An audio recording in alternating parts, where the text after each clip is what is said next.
Good morning. Let's do this. Kotter and Marshall Show. You know the deal. Hop on the stream. Join the Horde. Facebook, YouTube, and Twitch. We stream the show every morning. You can watch along the entire time.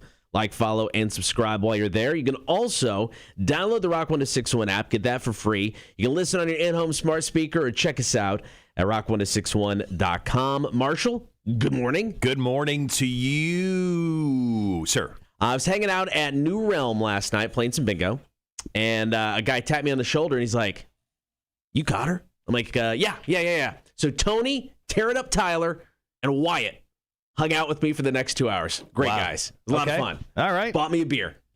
Okay. It's fantastic. They offer you anything else? Maybe, but I can't talk about that on the air. Okay. Well, I mean, it's kind of content we needed, so go ahead and just start telling us, man. I can't. But no, it was a lot of fun hanging out with those guys. They're excited about the concert on Saturday. They buy tickets? They have tickets. Good. So everybody's pumped about the big show. I cannot wait. Did like a walkthrough yesterday. You were at the venue like all damn day. No. Most of the damn day. No. A lot of the damn day. Yeah, actually, That's true. All of that's true.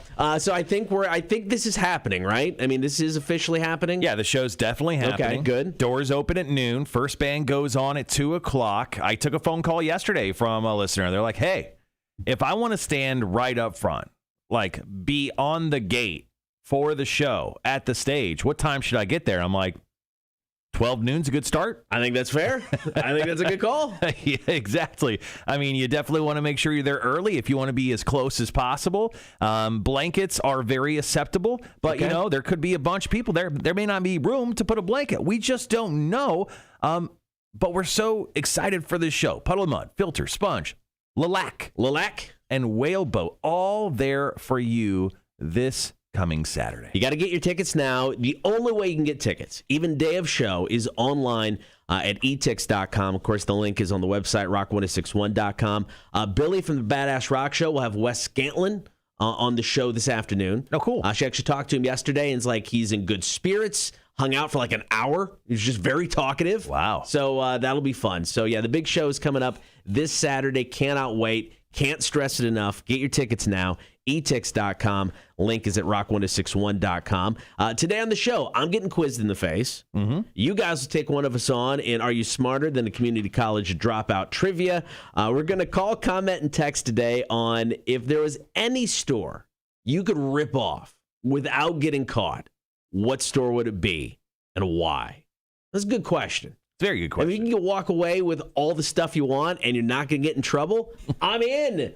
All right, about last night, we'll kick off the show next. UFC is not getting along with their heavyweight champion right now. We'll talk about that. Savannah, aluminum cups. It's a thing into the to-go section of town. We'll talk about that. And we got an update about Grand Theft Auto 6. Some good things and one huge glaring negative.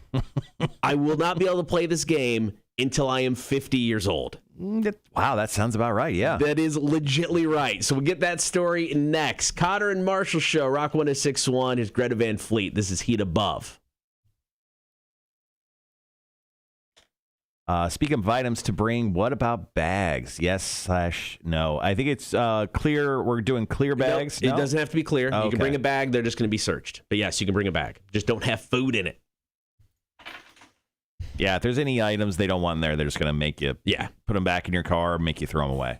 Now, they talked about the clear bag thing, and I'm like, dude, that's so hard to get out and talk about. Let's not mess with that. So, so no weed?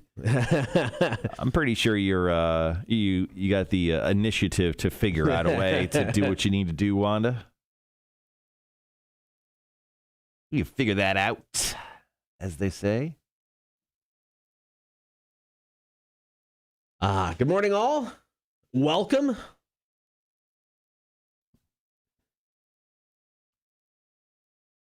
And Restream's been weird the last 2 days. It hasn't been keeping up with like the correct numbers. Okay. At least for a minute. Like right now, it's not right. It says there's one person, although there's 4 people at least talking right now. Weird. Now they're jumped up. Maybe it's just real slow this morning like I am. Need some caffeine. I don't know if caffeine's going to really help me at this point. Yeah. need a vacation. Yeah, I'm definitely taking that. Just to do, you just need to go do stupid amounts of drinking in Nashville. I think that would help. That's the cure all. I think so. Point? Yeah. I think so. When do you leave? Tuesday, Monday? Yeah, I take off Tuesday. Okay.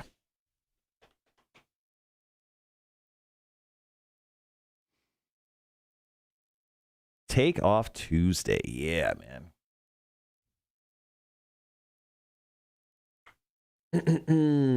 So outside of like a weekend where I'm gone Friday through Sunday, this will be the first vacation I've had since February. Damn. And that was for my dad's funeral. So, you know what? I don't know if that really counts as a vacation. Not really a vacation that I had a great time at. Spirits weren't high. Yeah, I get that. No, dude, after all the stuff you've had to do for this show, taking the week off after was like the best idea ever for you. I mean, 100%. Yeah, so A-Dub called me. A-Dub spent all day with me, right? Yeah. So 10:30 until 4:30. We spent the entire day together. It took him 2 hours to call me and spend another 10 minutes on the phone with me. He missed me that much. I could tell. Yeah, and then he emailed me at 11 o'clock last night. All right. Should VIP take a blanket? No. VIP has their own little section. We're just saying if you have GA tickets, it's a grass amphitheater styled venue. You could bring a blanket, but once again, I don't know. If I was going to a show, I'm not bringing a blanket. I don't think I'd bring one, honestly. I mean, and it's like, it's the main reason you can't bring chairs in, just because it'd be a pain in the ass. Because, I mean, it is a sloped hill right in front of the stage. Sitting a chair on that ain't going to work. Yeah. Morning, Mac. Oh, Mac showed up. That's exciting. So Mac and I were in close proximity with one another yesterday. She came to the venue while I was working there. So during our meeting that we had with our entire staff, I look at my phone real quick. On Facebook, it said, Mac and Wanda are very close to you. And I'm like, God, I hate my phone. Why does it do that? I don't know. I don't like that at all. I don't. Yeah. No offense, guys. Be right back.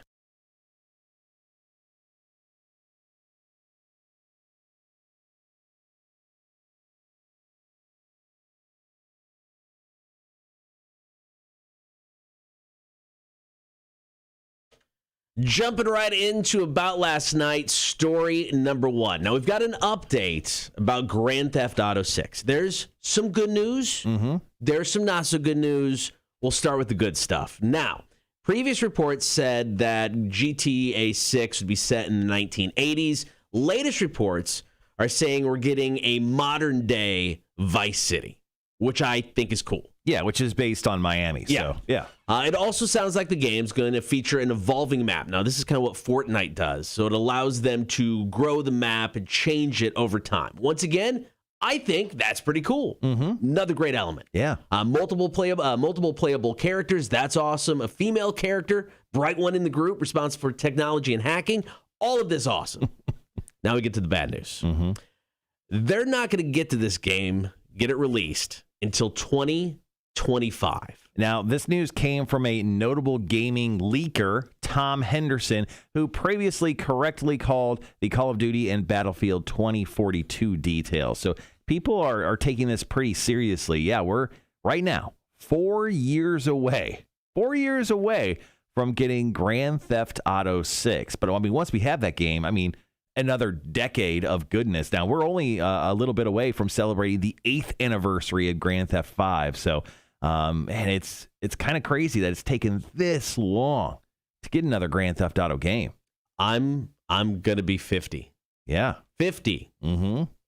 50. Can you collect Social Security at that point? I wish. I don't think so. You're probably going to need it to get all the upgrades and stuff for this game. My lord. Now, according to the report, Rockstar Games is concerned about employee well-being.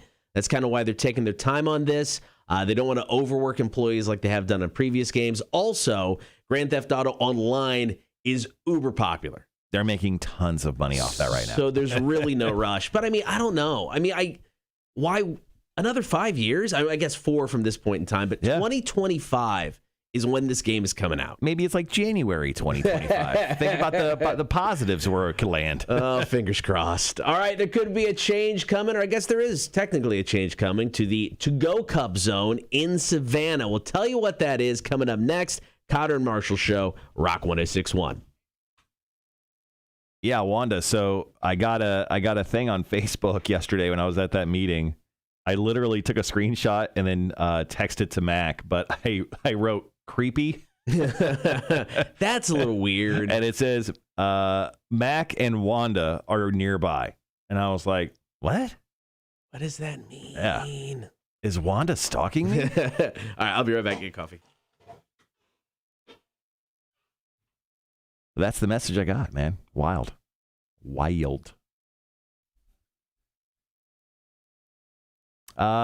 because you live so close to the studio in downtown. I'm not for sure. There's going to be a puppy at our office today at 10 o'clock. If you need puppy love, a 5-week-old pit. Nice. Morning, Jeremy. How are you, buddy?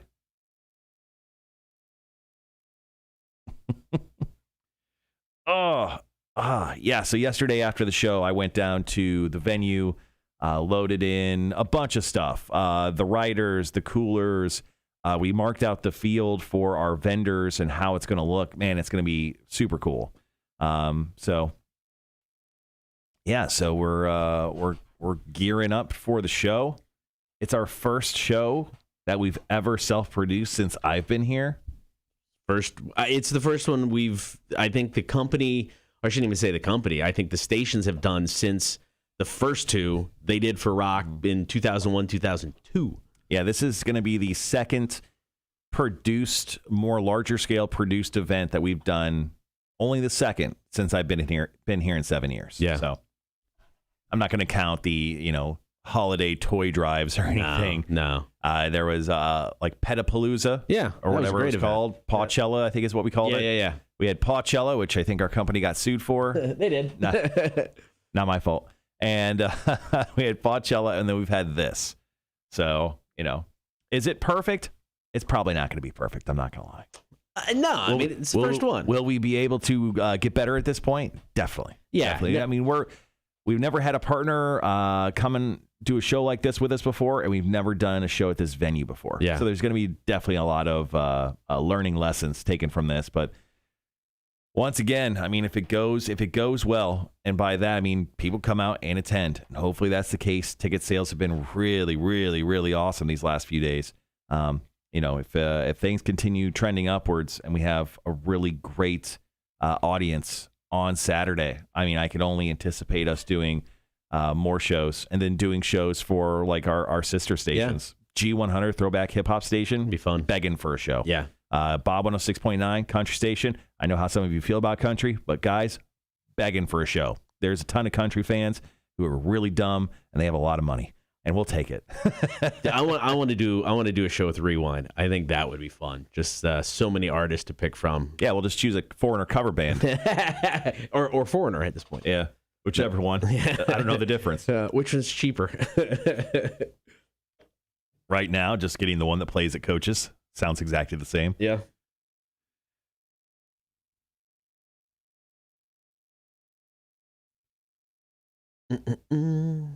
Yeah, so yesterday I worked at the venue from 10:30 till 4:30. I went home, or I went to Cuban Window Cafe. Oh, nice. Picked up some food because it's a mile away from the venue. Highly recommend you go there and get some food at some point. Cuban Window Cafe. It's so sketchy. It's so like you walk in, it's connected to a gas station. It's just the sketchiest place, but their food is incredible. Once again, Cuban Window Cafe. They should all spend money with us. Then after that, I just went home and I drank 6 beers. I drank 6 beers and then I went to bed. Nice. Sandwich. So I drank. Yeah. Well, to be honest, I did show notes while I was drinking last night. Yeah. That was during my first beer, so they're good. So the show will be good today. And then I did. Hour 9 is going to be questionable. Yeah. And then the 9 o'clock hour. I kept drinking in the shower beer. Nice. Classic. Marshall. Yeah, I know. And then after that, I think I had 1, 2, 4 more. Nice. And I had 6. I drank a 6-pack last night. PBR? Sam Adams Cherry Wheat. Okay. Drinking them wheat beers.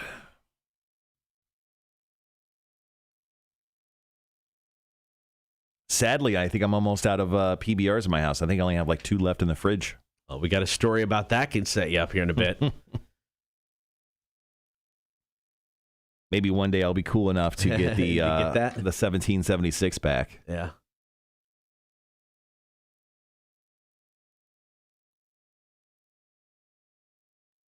Wanda, Doc thinks I have thoracic. How do you even say that? You have a syndrome? Well, that doesn't sound like the best news ever. Don't like that. Good morning, Sean.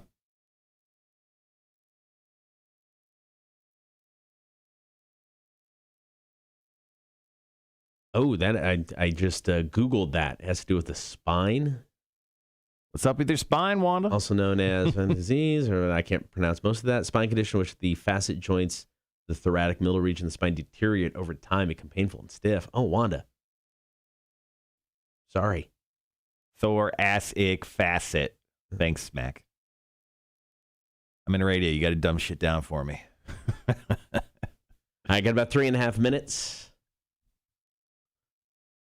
Yeah, so today's going to be a little bit easier. I'm going to go pack the vehicles for the additional items we need, like some tents. I'm bringing like 3 or 4 tents, a bunch of tables. Got some chairs and stuff. Brought my Keurig for the 3rd band, so okay. that is packed in the vehicle, front seat. No one go out there and steal my Keurig. I'll be pissed. And then, just packing a bunch of stuff, and then, buying A-Dub some sunscreen. That's keep that bald head from peeling. That was the email yesterday. Get them some sunscreen. It was really funny. We flagged out all of our vendors yesterday. Yeah. And then a guy who works at the venue's like, they're probably going to mow here. We're like, all right, man. Mow around our flags. Yeah. Like they could just mow around it, right? I don't know. Well, we're like, okay, well, tear them up. We know where everything goes now anyway. That's awesome.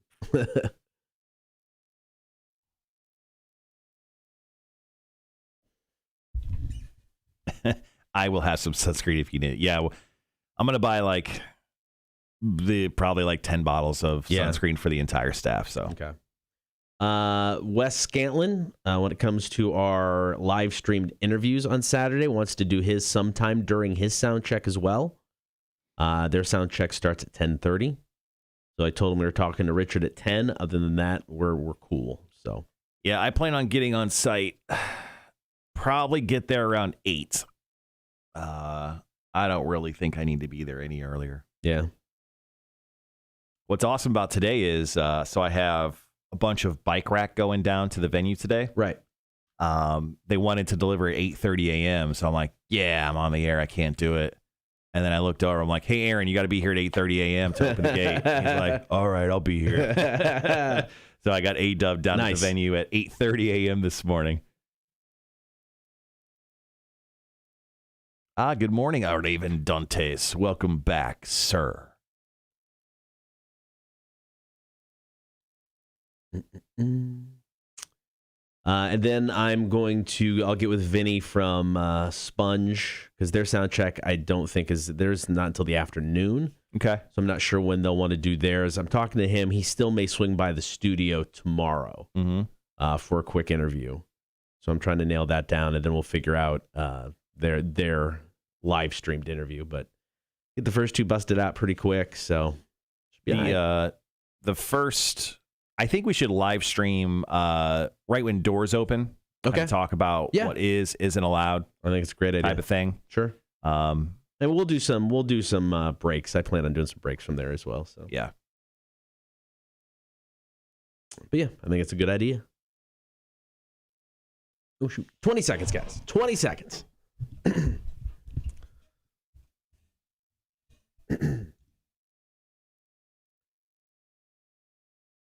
Be right back.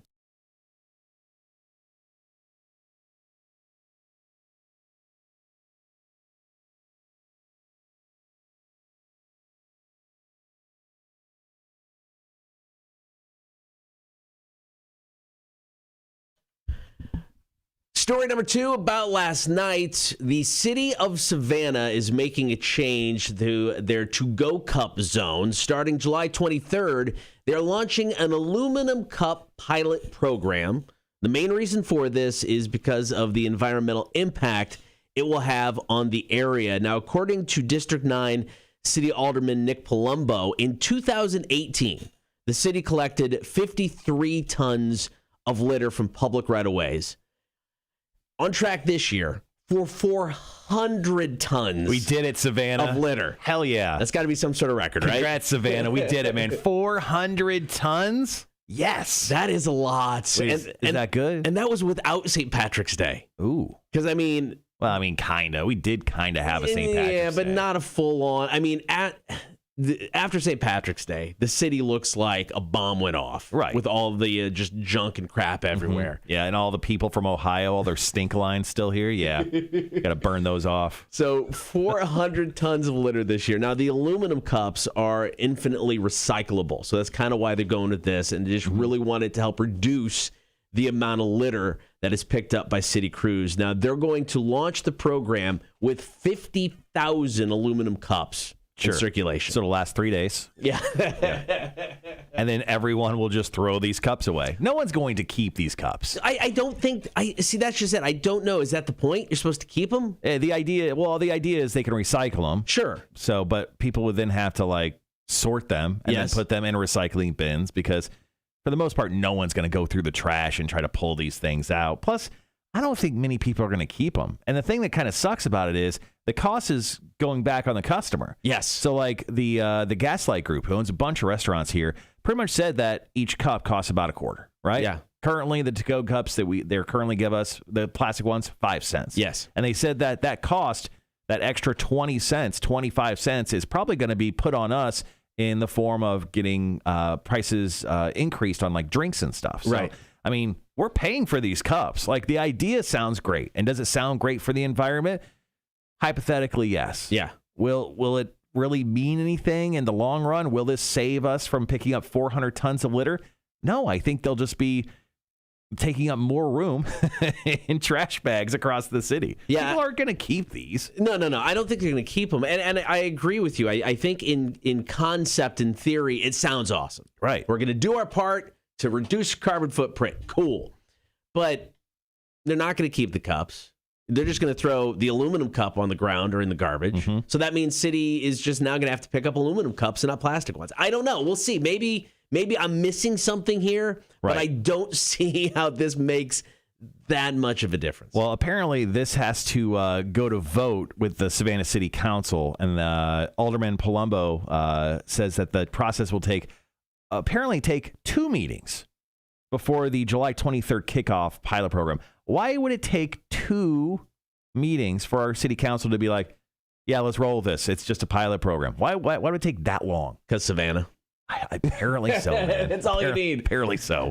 Each aluminum cup will feature a QR code that allows the beverage drinkers to take a survey so the city can know if no the one's taking working. that survey. You don't think so? Are you kidding me? They might. What? Maybe. No? Kotter. So you're saying this is not a good idea?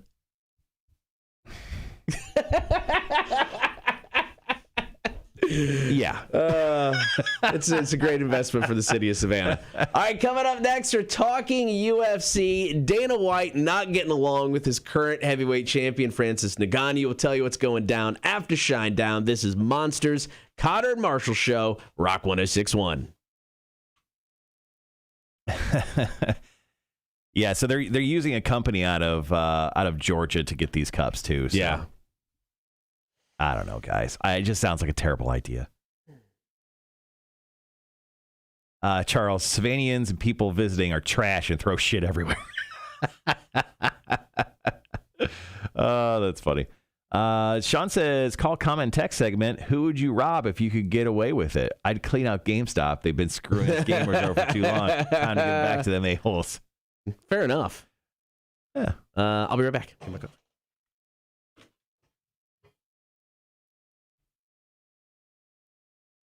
Sorry. There it is. There it is. Okay. Oh, yeah, Wanda, thanks for sharing that. Yeah. wanted to share it. Someone got a sunrise pic from downtown, and it looks glorious there. We're stuck in the middle of a complex with a bunch of trees, so I don't even know if the sun actually exists at this point. All right, guys, coming up next, talking some internal strife in the UFC. Going to talk about that. And then tonight at Coach's Corner, if you're looking to get out of the house, they're doing this cool little thing, Thursday Throwdown. They've been doing it for a few weeks now. We'll talk about that. And then we'll get into our call-in segment, top of the 7 o'clock hour.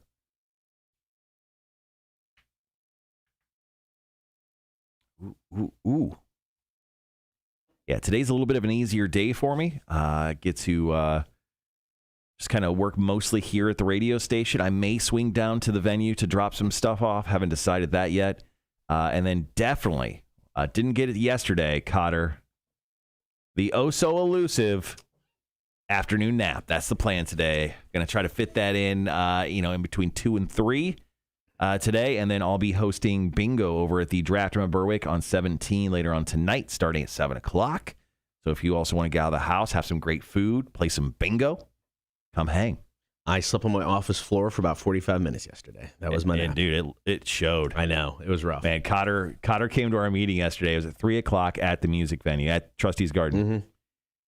And I didn't really notice it until you walked up to me. So it was after the meeting. Kotter walks up to me, and you looked like a zombie. I'm like, what the fuck is wrong with you? Did you get a nap? And you're like, yeah. I'm like, get out of here, man.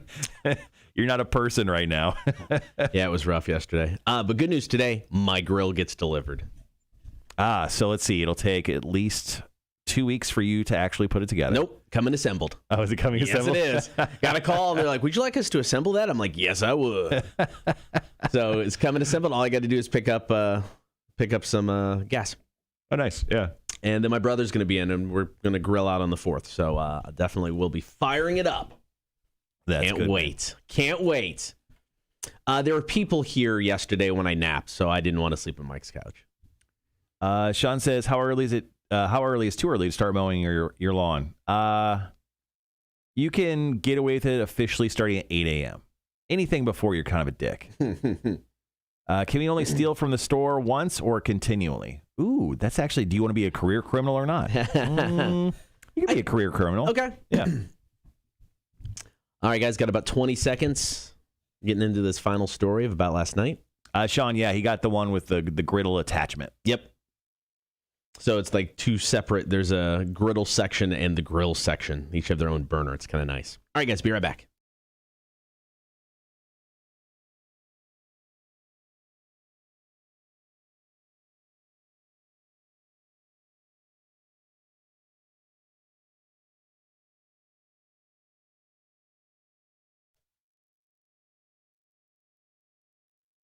Story number 3 about last night. UFC 265 goes down August 7th. And earlier this week, Dana White announced they're adding an interim heavyweight title fight between Derek Lewis and Cyril Gane.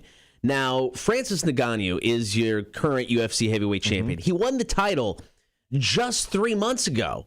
And the UFC tried to book a title fight between him and Lewis in June, and then again for this event in August. However, Ngannou informed UFC, not going to be ready to defend by August, can't do it.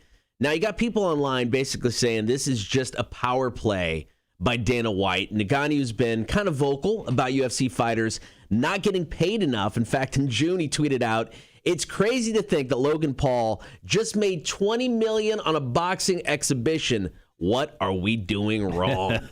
So with the announcement of this, Dana White, who's the most outspoken CEO, general manager, whatever you want to call him, of sports, he just pretty much said that Ngannou didn't want to fight. Yep. It's complete BS. Now, Ngannou's agent has come back, said, this has been a complete shock. He goes, we can't believe you're doing this so soon in his reign as champion. Now, Stipe Miocic, I mean, he essentially held the heavyweight title for ransom for over like a year and a half because he got injured. Yeah. Now, after 3 months, the UFC's doing something like this. I don't know what exactly is going on here. I hope to see Ngannou in the octagon before the end of the year. Now, apparently, he just started training in June, so pretty much just a couple weeks ago. He just started training for his next fight. I hope to see him in the ring soon. Would love to see him versus John Jones, obviously, but John Jones said that he's not going to fight until at least next year. So this is an interesting fight that's coming up on August 7th in Houston, which is Derek Lewis's hometown, versus Cyril Gagné. So, man, this is going to be a great fight. Plus, Amanda Nunes is on the card. I'll definitely be watching UFC 265. Yeah, no, the fights themselves sound good, but there's people online basically saying it sounds like negotiations between Ngannou and UFC just aren't going anywhere. Yeah. And this is Dana White going, I don't need you. Yeah, that's kind of how Dana White plays things, though, right? I mean, eventually they will find some middle ground. He'll throw him a few extra bucks, and we'll get something going, because being in the business of Francis Ngannou is good business. Yeah. Oh, yeah. Now, will he get $20 million? Probably not. Will he get $5 million? Probably still not. These guys don't get paid a ton of cash. This is something that they should probably get figured out. Now, will Dana White, I don't know, the way he approaches things, the way he is so outspoken, he'll just tweet, whatever's on his mind. Will that eventually bite him in the ass? Well, that's the thing. He's the boss, so probably not. And the owners of the UFC, they just let him run shop. So I don't think so. I think he's Jesus. He's Jesus over the UFC. He's infallible. So I don't think, unless he says something really bad or racist. Sure. I think he's pretty much untouchable. I know there's other MMA organizations, Bellator and stuff like that. Could somebody come in with a decent amount of money and make a play for some of these fighters in UFC that are unhappy there, and maybe they find a home someplace else? Unless they shift over into some sort of like weird celebrity boxing thing. I don't. The UFC is king. They'll always be king. They've had that crown pretty much since the beginning of mixed martial arts. Right. Sports boxing. Bellator, no one cares. Pride, nah. And then there's a bunch of little homegrown MMA organizations around the country, but UFC will always be king. All right, coming up next, going to talk Thursday Throwdown. It's open mic night tonight at Coach's. Got the details coming up. Kotter and Marshall show. It is Rock 106.1. Wanda, I'm actually just drinking. I'm drinking a good old American Bing, but I do love those Coke coffee things. I haven't tried it yet. The Coke, I don't. It's crazy to say. I actually like the Coke. There's a Coke Zero version that's 0 calories. Right. The regular one is 70 calories for a can this size. Okay. This is 40, but I like the Coke Zero version quite a bit. But it's cool. $16 for a 12-pack is actually a pretty decent price.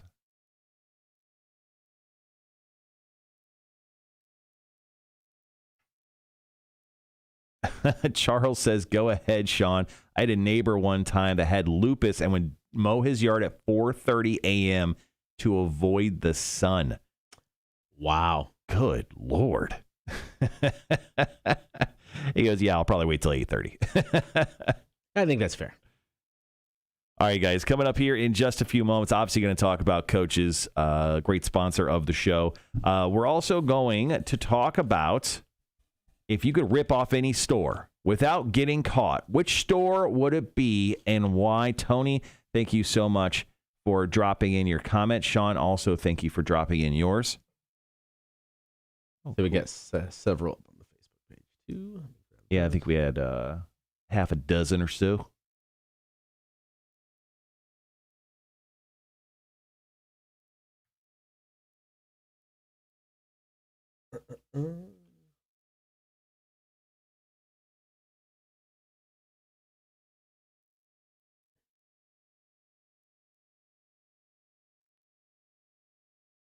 Once again, guys, if you don't mind, go ahead and let us know. What store would you rip off?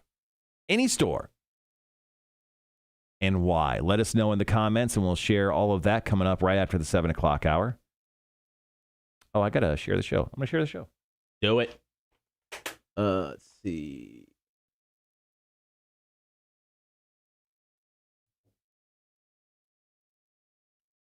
Yeah, no. Is it sketchy when I get a call at 6:30 in the morning from a number I don't know?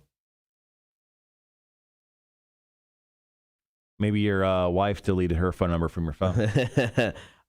This one was from North Carolina. Salisbury? Okay.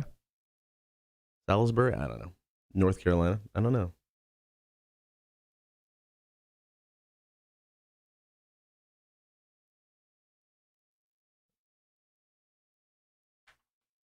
Now I'm getting another one. Hold on a second. Let's see what this is. This is Gabe. Oh, how's it going?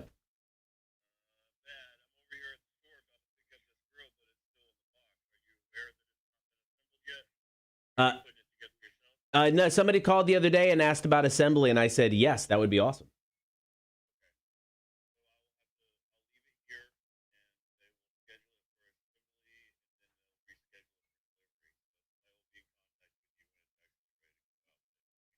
It will be today. It won't be today. Do you have? Okay.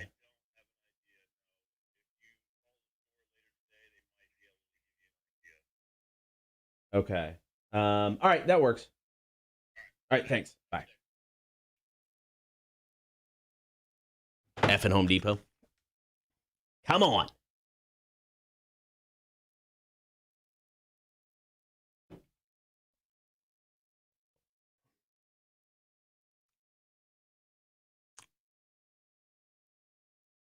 You're definitely not going to have that grill before July 4th. That's kind of what I'm thinking now. Should have just told him to deliver it, man. Put it together. Man it up, bro.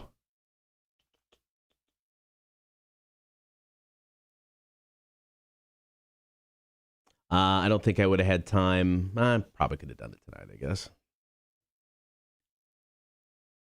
But tomorrow and Saturday are both out.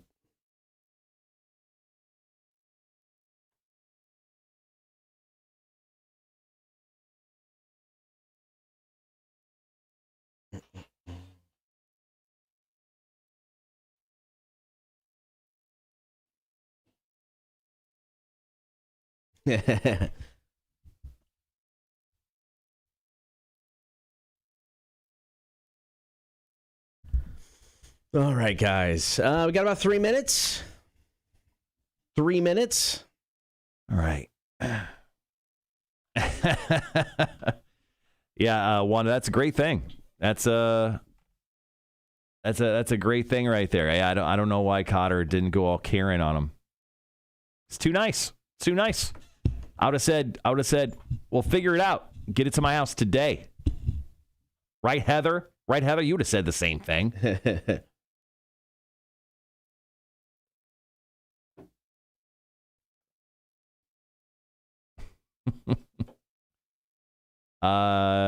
Charles is having a nice little interesting morning. Apparently he's the goddamn redneck Tony Soprano. Fun fact, I still have not watched The Sopranos, and I know they're putting out that movie. They just put out the trailer for the prequel movie. Oh, right. Just the other day. Yeah. Eventually, I think I'll watch The Sopranos. They're good. I mean, it's a good show. It's worth checking out. Right now, I'm still finishing Mr. Robot Season 4, and then there's a series on Netflix called Lupin. It's kind of like a modern-day kind of Sherlock Holmes-y type of show. Okay. But that is, I'm watching that after. I got that kind of all lined up.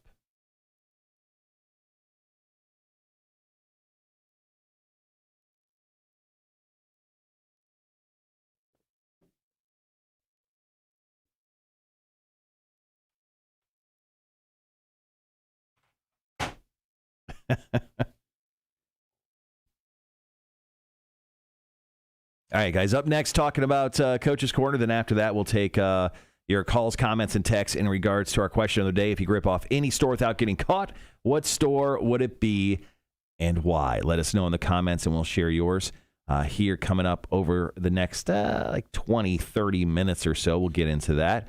Later on the show, too, we'll talk about how PBR is absolutely killing the game, as they always do. And we'll quiz Kotter in the face today. Kotter is going to get quizzed in the face in regards to the celebration that is the 4th of July.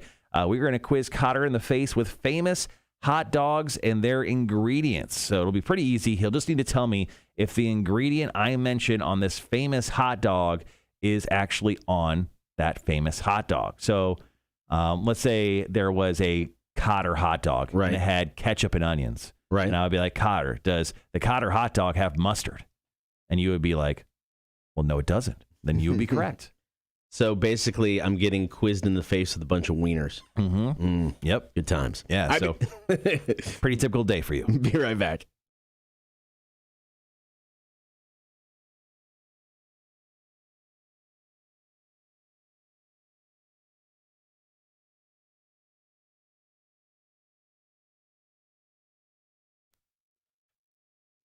Good morning. Thank you for hanging out on air and on the stream. If you're not on the stream yet, do it. Facebook, YouTube, and Twitch. Be sure to like, follow, and subscribe. So going down tonight at Coach's Corner, it is the Thursday Throwdown Open Mic Night, and this is really cool. If you're a local musician looking for a place to play, I could play the triangle.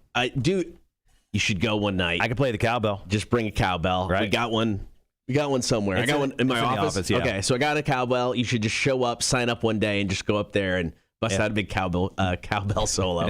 It would be fantastic. Right. Say nothing. Just walk up with no introduction and then leave out the back like a thief in the night. That'd be fantastic. So, if you're a local musician, all you got to do is head to Coach's. This is in the Soundgarden, so you get to play on the big stage. Starts around 7 o'clock. You get there, you sign up, and they'll bring you up to play. And you bring your guitar, bring your bass. A guy showed up with an accordion the very first night. Mm-hmm. So no matter what instrument it is, maybe it is a cowbell, bring it. Throw down this Thursday or tonight out at Coach's Corner for Thursday Throwdown Open Mic. 7 o'clock hour is coming up. Going to take your calls, comments, and texts. If you could rip off any store without getting caught, which store would it be and why? Man, the possibilities are endless for this. Mm-hmm. And we actually had a member of the Horde mention the exact one I was going to really? do. So, yeah, we'll get to that here in about, 15 minutes or so. All right, if you could rip off any store without getting caught, which store would it be and why? Call, comment, and text now. 800-394-1061. It is the Kotter and Marshall Show. Rock 1061. Yeah, I don't know what's going on with this piece of hair today, but it's not moving really anywhere good. So there it is. It's just going to stay there. All right.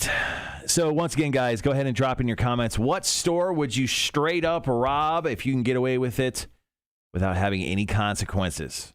Let us know what you would get as well. What would you steal from that store? Go ahead and drop it into the comments.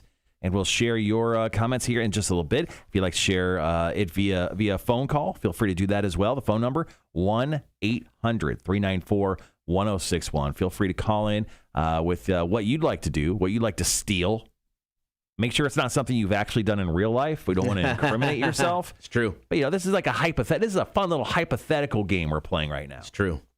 Good morning, A-Dub. Morning, David. What's going on, man?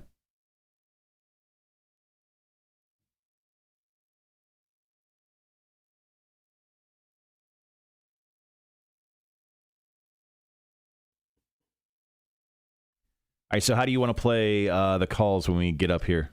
Good question. Hopefully we'll get some calls.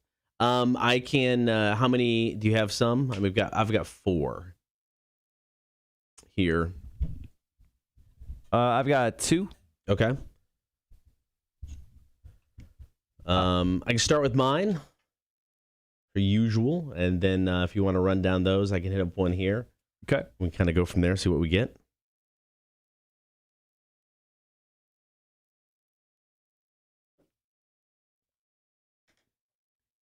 Once again, guys, thanks for joining us this morning. Ooh. There we got a phone call right there.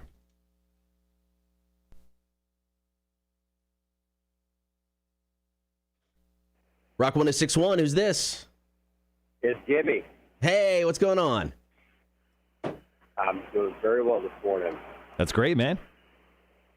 Yeah, so if I could rip off any store or pretty much any corporation, I would want to go with Amazon.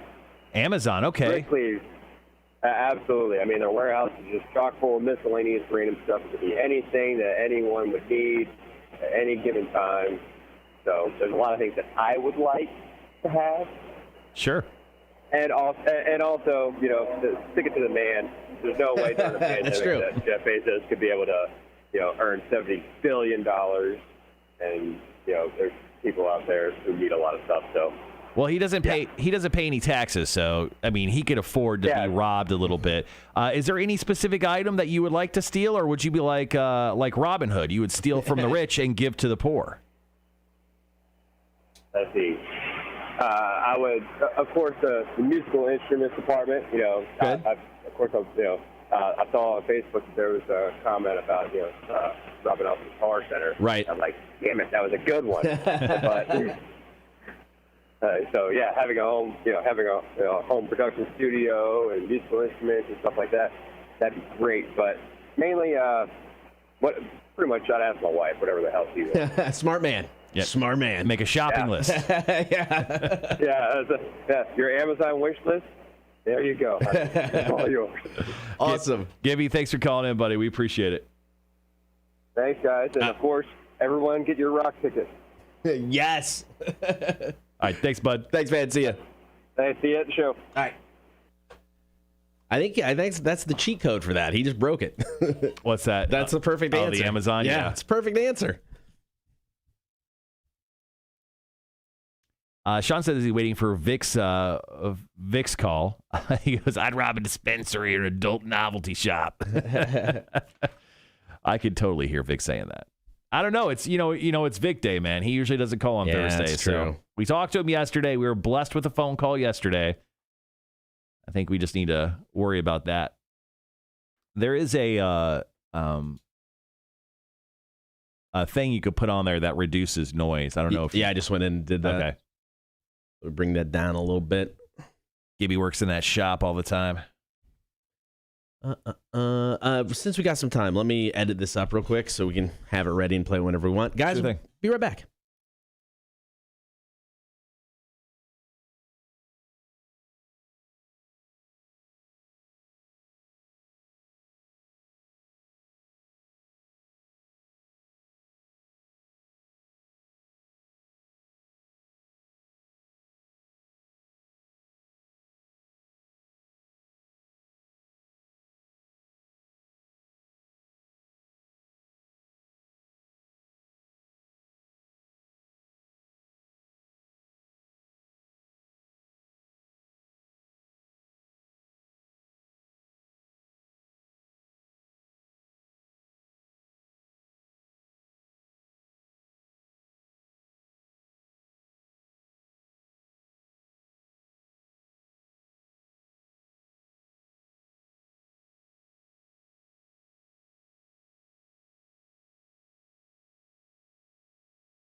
All right, guys, back on the stream. Thanks for hanging out with us while we edited Gibby's call so we can play that back on the air. Have a little ammo going into our break here. We do appreciate your stories once again.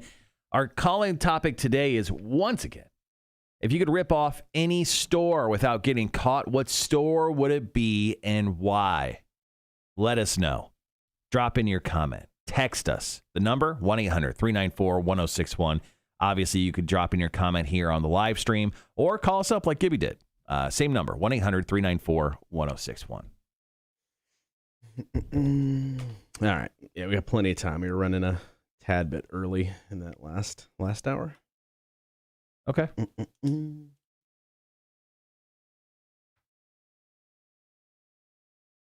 Charles, thanks for sharing your story there. Sean and Tony, thank you guys for sharing your stories as well a little while ago.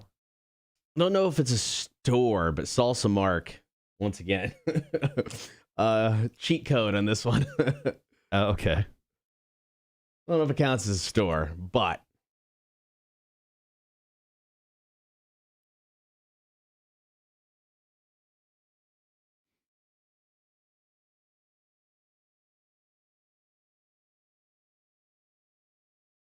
all right. Yeah, we got plenty of time still. So way back in 2008, when technically the MCU started with that very first Incredible Hulk film, although it wasn't really connected at that point, it wasn't the MCU, no one knew. The villain of that film was the Abomination. Essentially, it was like the Hulk, but it looked like a lizard type of thing. Sure. So he actually shows up in the new Shang-Chi and the Legend of the Ten Rings film. He really? shows up right at the end of the trailer as in like he's fighting inside of this cage thing with someone. So, and it was confirmed from Kevin Feige, the guy who's running the MCU, that he is in that film. So it's kind of cool that, I mean, they're still to this day, 2008, 13 years later, still trying to connect their films so it's one ongoing universe. No one does it like them, man. Nope, I admit that, man. They have knocked that out of the park. They've really done a great job. Kevin from Service will be in tomorrow for Beer for Breakfast. He's got 2 beers that we're going to try. I swung by Service. It's been about a month or so now, and he showed me the cans, and one of them is really cool. It's nothing like they've ever done before for a can. Okay. So it's like they had some cutout sections of the wrap of the can, so like the can showed through in certain spots. It just looked really, really neat. So I'm excited to have him in. I talked to him earlier this week and confirmed that he's coming in. Sometimes I forget to do that. Sometimes, guests get switched around like I did last month and screwed up a couple. It's all good. It worked out for the most part. All good. I'm trying to get the guys from Pretoria, Sweetwater, and Terrapin in the month of July. Probably not all of them, but I'm hoping to get at least 1 or 2 of them in. So we actually, outside of tomorrow, we won't have another Beer for Breakfast until July 16th. Okay. And then you told me that you're in every Friday for the rest of the month of July, correct? Yes. 16th, 23rd, and 30th. You told me we're going to leave after the show on the 23rd, right? The 23rd, yeah. And then are you coming? You're just gone for the weekend, right? I'll be back on Tuesday. I think I'll be out on Monday. Well, here, I can look. Let me tell you. And then we know for sure. This is we Airbnb a house on a lake. It's got kayaks. My daughter wanted to kayak, so we're going to do that. And then we're just going to chill. We're not really planning, any adventures or anything like that outside of spending some time on the lake and just kind of hanging out. I'm excited about that. Let's see.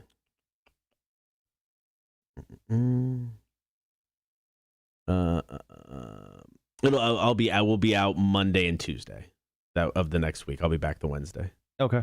So the 26th and 27th you'll be out. Yep. All right. Sorry, guys. We're getting all of our vacations in.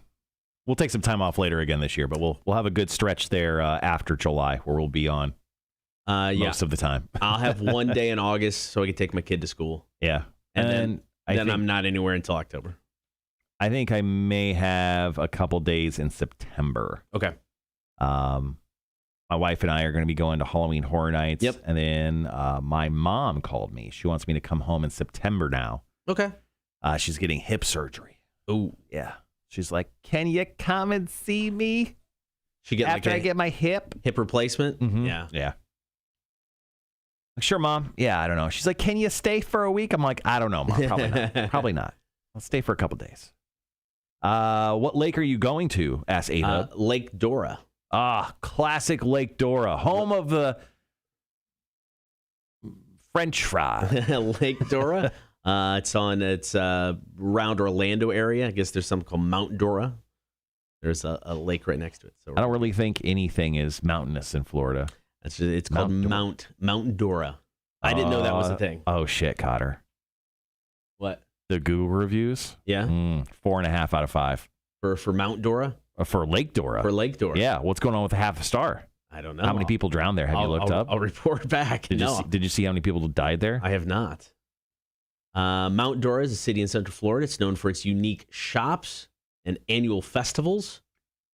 Bill Bob gave Lake Dora 1 out of 5 stars 2 years ago. Bill Bob? Yes, Bill Bob. He said, Lord. My boat wouldn't fit. Shaking my head. I don't have a boat. Don't got to worry about that. No boats. We'll do, okay. So the owner of the Airbnb, I guess, has a boat. Mm-hmm. And they're like, look, you don't want to see us the entire time you're there. No worries. You want us to take you out on the boat for a day? We'll do that. So we may take them up on that offer. This person right here said a beautiful preserved ecosystem despite surrounding developments. Loads of reptile, insect, and bird life. Gave it 4 out of 5. Nice. Didn't like that. Didn't like the surrounding developments. Apparently, they have a modernism museum of art. Oh my! That sounds like terrible. No, I may have to check that out. That could be fun. 3 out of 5 stars. It says Angelina. She just wrote very pretty. 3 out of 5 though. Well, we'll see. I don't know. We thought we had a place initially up around Gainesville. And that kind of fell through. Mm-hmm. And so we had to kind of scramble last minute and find a place. Terrence says, beats Mount Dora, but only by a little. Okay, so you got the right Dora. Nice. Lake Dora sounds like superior to Mount Dora.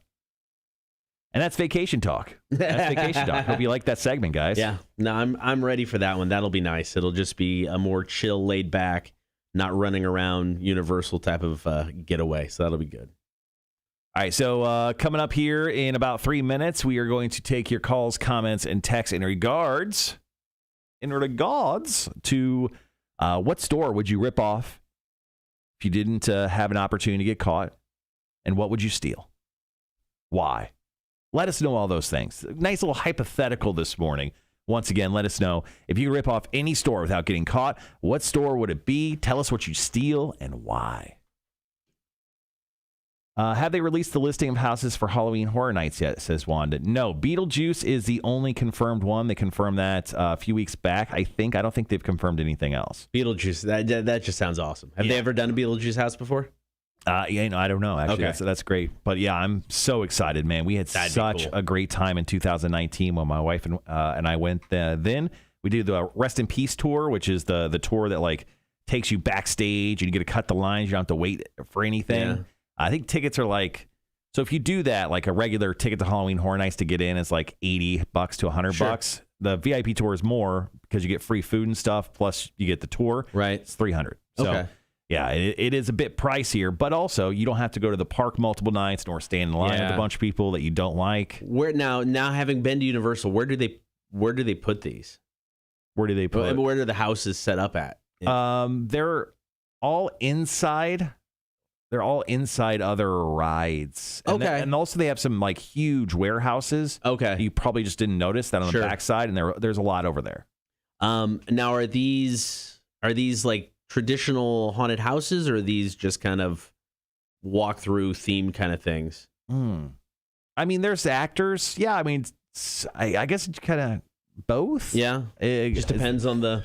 Yeah, so I mean, some are more traditional. I mean, just the best thing about this, the RIP tour, the VIP tour, right, is they literally stop you off so you can buy drinks, so you can chug alcohol along the way. They give you like a 10-minute bathroom break. Right. They gather your group, max 10 people, so you're only with 8 other people, max. Right. It's awesome. Okay. It's expensive, but it's awesome. Okay, that's cool. But as you know, we make $1,500 per show that we do each week. So we are rich. Oh, so good. Yeah. So next contract, we're going to up that. Oh, what do you think? So much. I mean, if we get the Connect Savannah Award for Best Morning Show 3 years in a row after our contract's in, yes, double. At least double. Yeah. AW, you're listening, right? You haven't keeled over with laughter yet, right? What I think we make $1,500 a show. All right, guys. We'll be right back, hopping into call, comment, and text.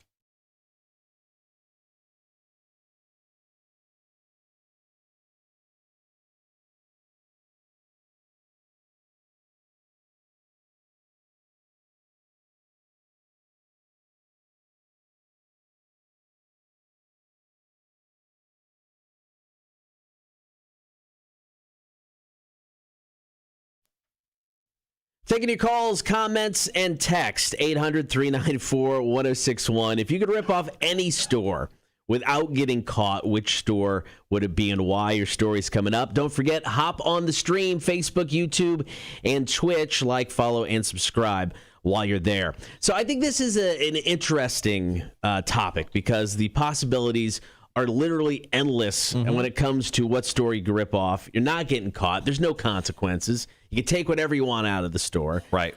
So I thought about this. The first thing that came to mind was Best Buy for me. All the TVs I want, right? You know, all the video game consoles, video games I want, all the computers, laptops, iPods, iPads, whatever. You can't find a console right now, so you're definitely not getting That's that. true. That's true. Well, I guess, you know, somebody on the chat brought up a good point. You know, is this a one-time thing, or can you go back? Is it like once a month, I'm going to go rob Best Buy? You know, is it, you know, so do you have multiple times you can go back? Is it a one-off thing? I know. I think, you know, it's not like a direct deposit type of criminal activity. Sure. You know what? I thought about it earlier. I said, you go back. No, this is just a one-time thing. Okay. This is your one-time life event. You get the one shot. You know, don't miss. You know, hit the king right here. What do you got? Best Buy? Not too bad. Yeah, I think I'd go Best Buy. And you know what? I don't have to do it right now. I could wait until that PS5 is maybe a little bit more in circulation, gettable, and so it's in about stock. 3 years. Maybe that's fine. The technology will advance by then with everything else around us. I get all the latest stuff. So Sure. I think Best Buy was an easy choice for me. And then the other one it makes me sound so much like a lush. Liquor store, man. I will load up. Booze is expensive. Yeah, liquor doesn't go bad. Wait, does liquor go bad? I don't think liquor. Well, it might, but I mean, it's going to last a while. And beer can go bad. Beer can go bad. But liquor's forever. Yeah. So I mean, I would load up because that stuff's expensive, man. Yeah. Why don't we buy a lady's diamonds? Why don't we just buy them like a handle of Crown? Like, you're welcome. I know, right? It's just as expensive. Yeah. But no, I think Best Buy, liquor store, maybe it'd be my go-to. All right. Well, we got some great comments on the stream. I love Tony's here. I would steal from Sam's Club. It has everything I could need: food, water, entertainment, books, clothing, outdoor supplies, office supplies, pet food, gas, vitamins, and toilet juice. She goes, heck, during an apocalypse, I know where I'm living. They just need to start selling ammo. It's true. They're not a Walmart. Actually, they kind of are. And you could always find a Sam's Club right next to a Walmart. So you know what? That is actually a great place to kind of hunker down if there was a zombie apocalypse. But that's another conversation for another time. Now, Sean, our friend who loves to smoke them meats, says, I would rob, GameStop. They've been screwing us gamers over for too long. Time to give it back to them a-holes. I would say the same thing because that was actually one of my choices as well. But I want to be able to have the opportunity to steal some stocks as well. Obviously, GameStop went from like $2 a stock. They're way up like $40 a stock right now or whatever they are at this very moment. If I could steal from GameStop, I would also like access to their stocks. I just want to add that as a caveat to what Sean was saying right there. I mean, I'm sure they're just laying around. It's fine. I can imagine, yeah. It's GameStop. I mean, come on. They're not organized. Jeremy Kennedy hit us up on Facebook. He said, this is an easy one. Bass Pro Shop all day long. Guns, boats, fishing rods, gears and lures, side-by-sides, clothes, outdoor camping equipment, so much stuff to have fun with. Heaven for sure. Yeah, I mean, once again, great place to stock up for a zombie apocalypse. Yes. Not really for the long haul because there's not a ton of food there, but you can jump on a boat and go out to the island, where zombies can't get you. We've all learned that's true thing when it comes to zombie films. You're safe on an island, so there you go. All right, call, comment, and text 800-394-1061. If you could rip off any store without getting caught, which store would it be? We got a call from Gibby coming up. I think Gibby broke this question. Yeah? He found like the cheat code for this question to where it was just the perfect answer. It's coming up after Five Finger Death Punch. It's Darkness Settles In. Kotter and Marshall Show, Rock 106.1. Ooh, Elaine has a good one. She goes, yep, big bank, hit it and quit it. I love that. Sean goes, oh, man, all the Mlort you could ever want. Kotter. Yes. Juana says we get plenty of jerky at Bass Pro. There you go. That stuff lasts forever. And that stuff's expensive. It's like gold. I know I had to buy some for Puddle of Mud. They requested some Jack Link's spicy beef jerky. Guessing you found a good one. You're clapping at yourself over there. Tony, Sons and Novelties. My old lady at 28 years. Got to keep her happy. Have we heard from Tony before? Is this? I'm sorry, Troy. Troy. Okay. Troy Miller. He's participated a few times before. So.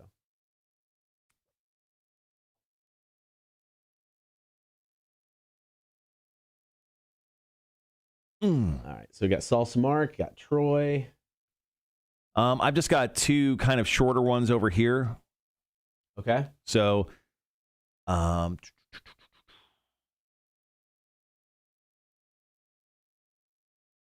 don't we just wrap up here? Because I think we're kind of at the end of it anyway. Yeah, that's fair. So, just do a quick reset. I'll do mine. Okay. Do your text, then go into call. Yeah. Or unless you want to flip-flop it there. No, we can end with the call. Okay. Yeah. Already had concert. We'll have to find something. Find a topic. Well, we haven't had the concert. I already have it on the thing. Oh, okay. Okay. Gotcha.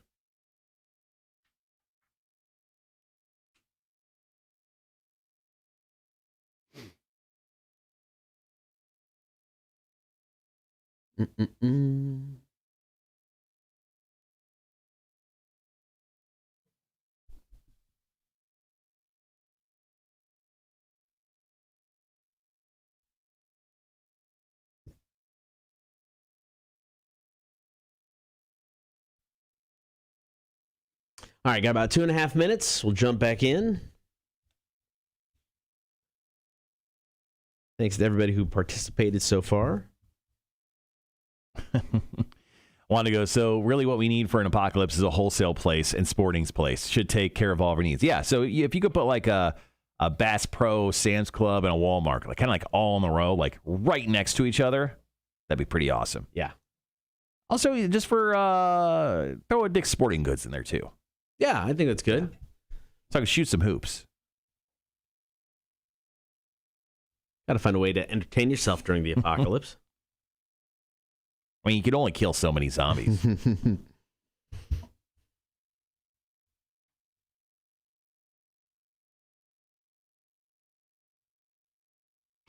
Just take over the Savannah Mall. There's literally nothing there, though. We would die very quickly outside of Bass Pro Shop. Yeah. Coming up here in just a few moments, though, after we get done with our call-in segment, thank you guys for participating today. We are going to be doing a story on the PBR, doing a ridiculously large 1776 pack. We'll give you more details on that. In the 8 o'clock hour, I'll tell you about things we pretend to know about, and then Hefe will play some. Hefe will pick some new music, and then we'll play that song that he chooses. New music from Bullet for My Valentine and Twisted, and then we'll play some trivia to wrap up the 8 o'clock hour. Kotter's going to get quizzed in the face in the 9 o'clock hour. All sorts of goodness for you. All right, we got about 50 seconds.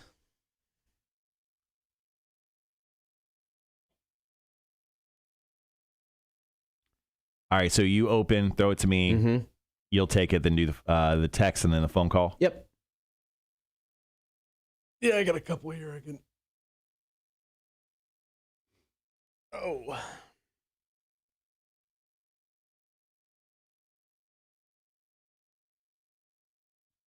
We can bump up the concert to the next topic and then try to find something else for that one.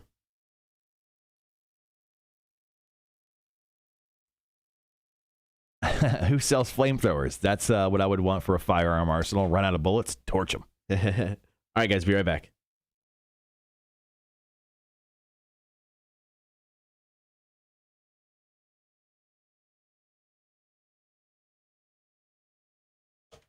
We're taking your calls, comments, and texts today. If you could rip off any store without getting caught, which store would it be and why? 800-394-1061. I still say Gibby has got the perfect answer to this question. We'll get to his call coming up in just moments. Yeah, so we got some great comments on the text line, or the comments, or the stream today, excuse me. Lane said, yeah, I'd rob a big bank. I'd hit it and quit it. I think that's a great answer, man. I mean, if you can rob a place one time with no ramifications and just go back to your regular life with those spoils that you did steal, stealing from a big bank would be great. I would want to find a very large bank, one with like a safe deposit box type of situation, with that large room, that you and I will never, ever walk into in our lives. Right.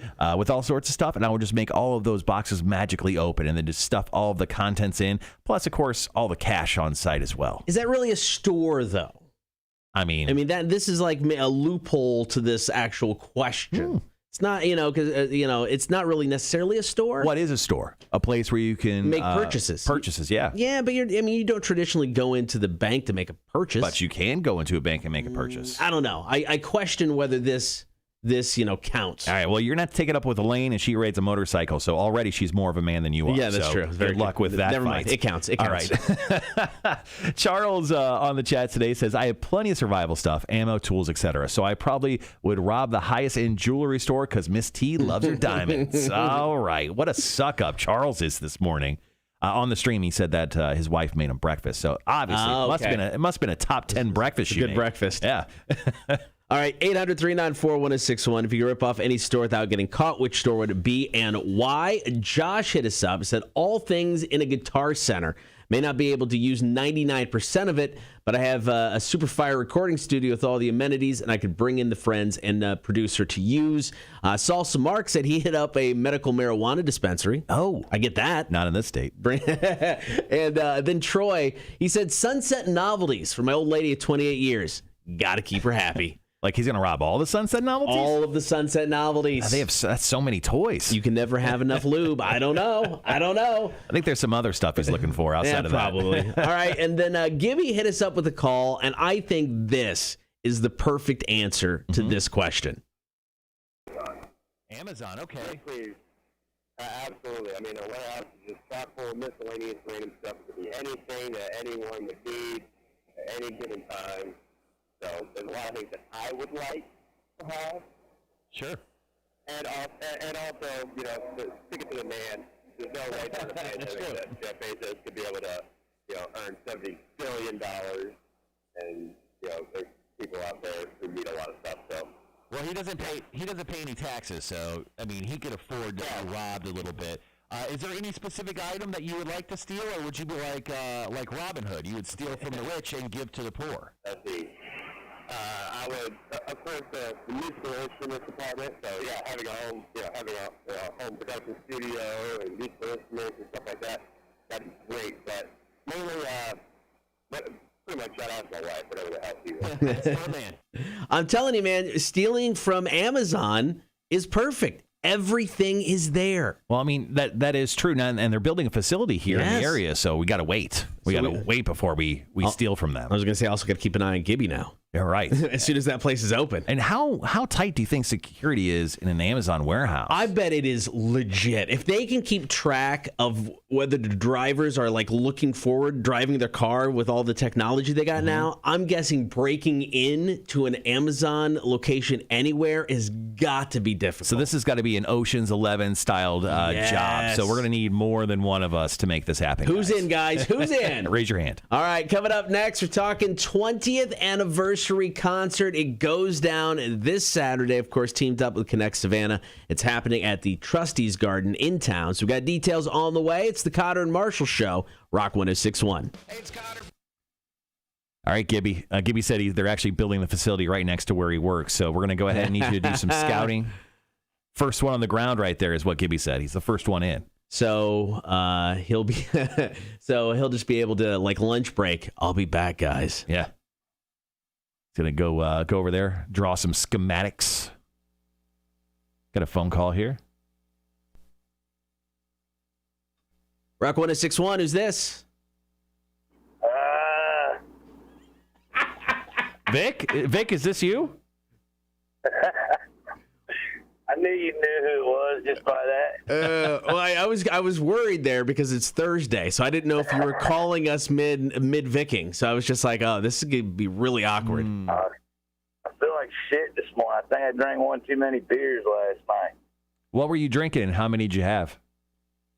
Oh, I do the High Life, man. I think I've done about 7 or 8 of them. Oh, that's not too many. Tall cans. Oh, tall cans. Okay. Drinking the tall boys. Yeah. Well, you're getting old. You can't do 6, 7 of them. You got to stick to like 3 or 4. Know your limits. Easy. I ain't that old yet. Still breathing in and poking women. Hey, boy, you're living the life. The high life. Got it. Hey, check this out, man. If I was going to rip off something, it'd be a pawn shop because they got every fucking thing you think of. Gold. They got guns. They got jewelry. They got money. So it's true. It'd have to be a pawn shop for me. That's a great choice. No one brought up a pawn shop. Yeah. Now, you find a big one. Grab your guitar. Get your set of drums. Some bongos. Oh, yeah. Definitely got to have bongos. Right? What are you going to play when you're naked? Yeah, man. Every Rasta guy has to have a set of bongos. And you're a Rasta guy. We've confirmed that. Oh, yeah. All right, Vic. Well, I know you got a long day ahead of you, Vic and yourself, so I want you to take care of yourself. Use lots of lotion and hydrate. It sounds like you're a little dehydrated. We could just tell by the phone call. You do sound a little winded. So drink water and lots of lotion today, bro. Oh, yeah, man. Oh, yeah. And I already painted myself, too. You already I might do it again later at lunch. Think he already? Yeah. There we go. Get it. All right. Well, all right, man. We'll see you. We'll see you on Saturday, man. All right, man. We're gonna have a good time. Yes, we are. All right. Wash your hands. See you, Vic. All right, folks. Classic Vic. Oh man, that's funny. I'll save that one. Been a good week for Vic calls. Yeah, and that's the quality entertainment you get just on the stream, ladies and gentlemen. Andrew, what's going on, man? Glad you made it to the show this morning. He goes, I'm late. What is up, horde? It's my brother's birthday today, too. Happy birthday. Which one? The one you like or the one you don't like? Adam. I like both of them. Oh, right, but not really. Adam, he's the youngest brother. So. Yeah. Oh, that's the one you don't like. No, I like Nathan. Nathan, you don't like. It's not that I don't like him. Oh. How much younger? Adam's 8 years younger than me. Nathan's 4 years younger. Gotcha. Is it the age thing why you don't like him? No. Yeah. No. It's not that I don't like him. Well, it's because he sucks as a human being. Is that why you don't like him? No, he doesn't suck as a human being. Yeah. Just smells. I don't think so. Well, you had to see him. You'd have to see him to get that confirmed. My family in Illinois doesn't even see him. And they live like 10 minutes from him. There you go. Morning, Thomas. How you doing? Yeah. Just in time for the Vic call. Hell yeah, man. Surprised he had time for us. Well, he said he took care of business early. Yeah. He might do some more during his lunch break. I guess he got up early because he was drinking last night. Maybe. I don't know. Wash your hands before eating a sandwich, man. That's all I'm going to say. Eat a sandwich. Does the mall count as a store? Technically, yeah, I would say sure. Why not?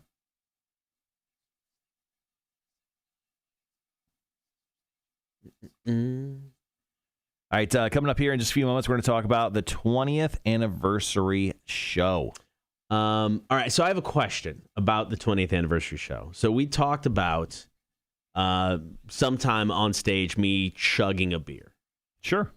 As we discussed yesterday, though, we were going to try to refrain as staff from drinking during the event. So, well, I'm not setting a good example if I get up on stage and just chug a beer. You know rules don't apply to us, right? Is that what it is? Yeah. Okay. Rules do not apply to us. Fair now, enough. Here's the thing. Will we say the correct things at the correct times? Yes, we need to. Yeah. Yeah. Will we go against the things that we say at those times? 100% of the time. We have to naturally always go against the grain. That's true. What makes us who we are. Come on, man. That is absolutely disgusting, A-Dub. Natural mayo for the sandwich. That's gross. So what you're saying is if someone buys you a beer, you can drink it. Yeah, 100%. Actually, if you buy Kotter a beer, he will chug it on site. Whoa. Yeah. Yeah. Look. A-Dub literally goes, you guys are entertaining. So we have to literally entertain people. That's fine. I'm happy to entertain people. Anyone who buys Kotter a beer or seltzer on site, he will chug. No.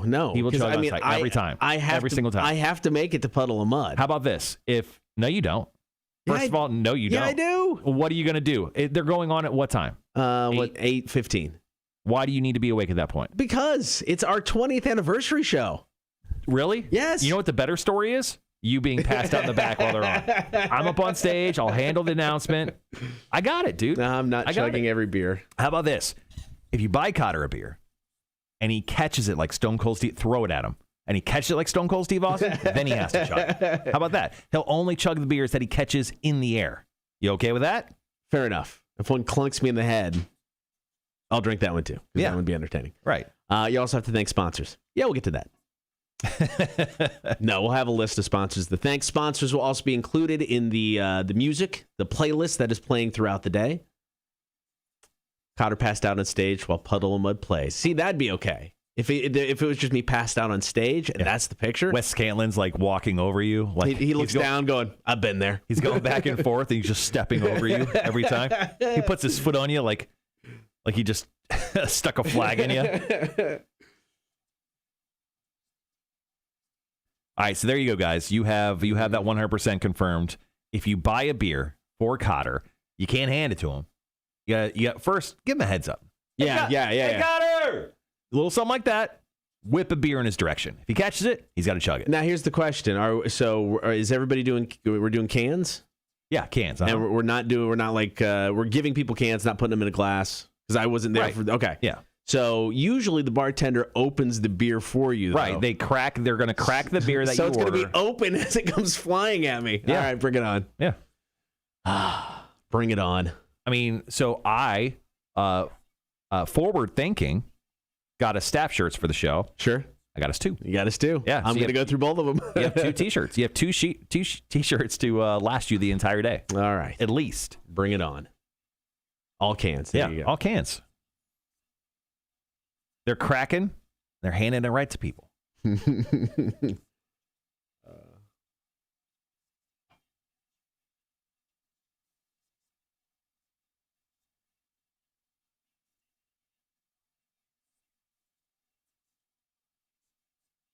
So the same rule applies for buying Marshall shots. You just got to throw the shots at them. Yeah, you know what? Absolutely. Morning, Sherry. How are you? Hey, Sherry. Yeah, 100%. If you buy me shots at the show, you can't just hand it to me. You got to throw them. Throw them at them. And then if I can catch them, tiny little shots, and I can catch, and there's anything left, I will drink them. There we go. That only applies for shots, 1.5 ounces or less. Yeah, but Kotter has to drink full beers. That's part of the rules we just made. So good luck, guys. Yeah. My wife's going to be there, right? She can drive me home? Perfect. Okay, good. Shots of Malort all night. Shots of Malort. Okay, guys, I got a plan. I'm just going to fill up little cups that have plastic lids with Malort. I'm just going to hand them out to the horde so they can throw at you so they got lids on them. Ooh. And then you have to, as you catch them, liquor ain't going anywhere. First and foremost, you just brought up a scenario where you had to do a bunch of work. No way you're doing that. That's a good point. All right, we'll be right back. Kotter and Marshall Show, Rock 106.1. The big 20th anniversary show goes down this Saturday. 2 days out. I can't believe it's finally here. Talking about this thing for 2 months now. Puddle of Mud, Filter, Sponge, Lilac, and along with Whaleboat. Doors open up at noon, and the show starts at 2. So just a few things to keep people abreast to. With the informations and all, there's no coolers, chairs, food or drink. We're going to have tons of food, 8 different food trucks on site, tons of beer, tons of liquor, tons of Monster, tons of Coke, tons of water. Don't worry about that stuff. We got you covered. If you want to bring a blanket, you totally can. Yep. But we were talking it through earlier. I'm not going to bring a blanket. Because technically it's an amphitheater. Yeah. So if you guys don't know, it's the Trustees Garden. So it's right behind the Pirates House, and it's kind of like a rolling grass amphitheater. It's beautiful out there. And yeah, you can bring a blanket. You can sit down and kind of hang out. But I don't want to carry a blanket all day. It's gonna be like 80 degrees. Yeah. I wouldn't bring a blanket. Me personally. No, I get it. You guys can bring a blanket if you want, but I wouldn't. What band are you most excited to see?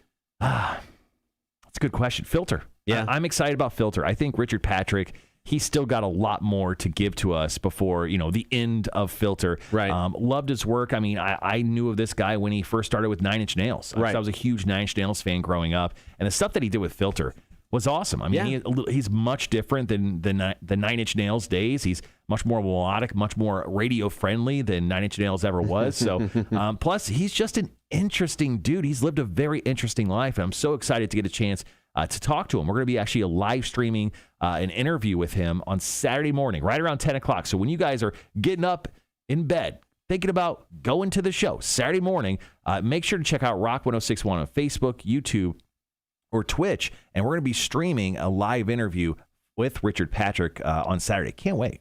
So for for Puddle of Mud and Filter, this is their first show, like since the pandemic started. Right. They have not done a show since. I know Puddle of Mud is practicing. They're going through, just getting the band together, getting tight again. Filter, I mean, that's crazy to think. Since the pandemic, they're kicking off, their touring schedule right here in Savannah. Sponge, they've been playing everywhere and anywhere. Give Vinny a stage. That man is in. Vinny's made a lot of mistakes in his life, so he needs to make some cash. So it's going to be a lot of fun. And speaking of Vinny, trying to work it out to where get him in studio tomorrow afternoon. Oh, right on. So that should be a lot of fun. So the big show, of course, is this Saturday, the Rock 1061 20th anniversary show. Now, you have to buy your tickets online, etix.com. Get the link at rock1061.com. Even day of the show, you can buy them on your phone, show your phone with the ticket on it. You'll get in. Don't worry about it. But cannot wait. Hope to see everybody out at Trustee's Garden. Get more details now at rock1061.com. Bring me the horizon. This is Teardrops and Rock 1061. Morning, Greg. Good morning. Let's see. Coke, you now have Vic's tension again. Right? Thomas, are the beers and water going to be outrageously priced? Shoot it to me straight. Honestly, no. I don't remember what the cost was. I think they talked about $6-7 beers. I think that's kind of what they're running with beers. So no, I think when you think beers, you're thinking like $10 at festivals. Ours is like $6-7. Bring a bunch of cash with you. Oh, right. I guess we didn't do a really good job of thanking our sponsors on that one. But obviously, all of our amazing sponsors for our show. Can't wait. Kia, Coke, Monster, Corona, Two-Lane Golden Lager, Funky Buddha Seltzers, all the amazing food trucks, Bojangles, Reese's Barbecue, Pie Society, Molly McPherson's, Crazian, which is one of my favorite food trucks out there, the Food Box. Also, if you want a haircut on site, I won't be getting one because the mullet has to live for a while longer. Barbers of the Low Country are going to be on site. And I actually got to see them out at an event a couple weekends ago. And they bring out this like 20 by 20 trailer. Really? And it has like this huge window in front. So you can go in and get a haircut like in front of everyone. That's awesome. It's kind of cool. So okay. They're going to be on site as well. So if you want to look, fresh to death, at the show, you can actually get fixed up right there at the show. We got about a minute 30. We can do the PBR story here. Alcohol will be cash only, to my knowledge. So, yeah, bring a bunch of cash with you. As it comes to the vendors, I think the vendors, they're all going to be different. Some vendors will have like sliding, like little, what are they called? Oh, the credit card things. Yeah, the credit card phone swipey things. I can't think of what they're called. Will APT have a tug truck there? Perfect touch. Oh, wow. I'm going to say no. Squared. That's what I was thinking. Thank you, Raven Dantes. No. I'm going to let Tony answer that question when it comes to the tug truck. Yes, I will definitely not speak for Tony there. I feel like you're about to die, Charles. Massage, damn it. But yeah, so tons of great food. We have 8 different food trucks. They're all going to be lined up in a row. So we're going to have tons of room for food trucks. I mean, there's a ton of room out on that field as well. Ooh, the beard might get a professional trim at the show. See, my beard was a little bit longer a week and a half ago, and I just trimmed it way too down. I should have kept it and should have got it. Yeah, should have got trimmed up there at the show. All right, guys, got about 15 seconds. Be right back.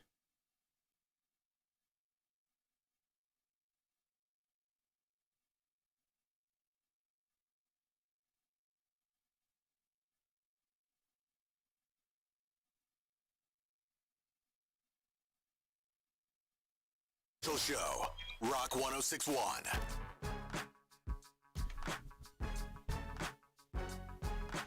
Thank you for hanging out on air and on the stream. PBR, honestly, marketing geniuses.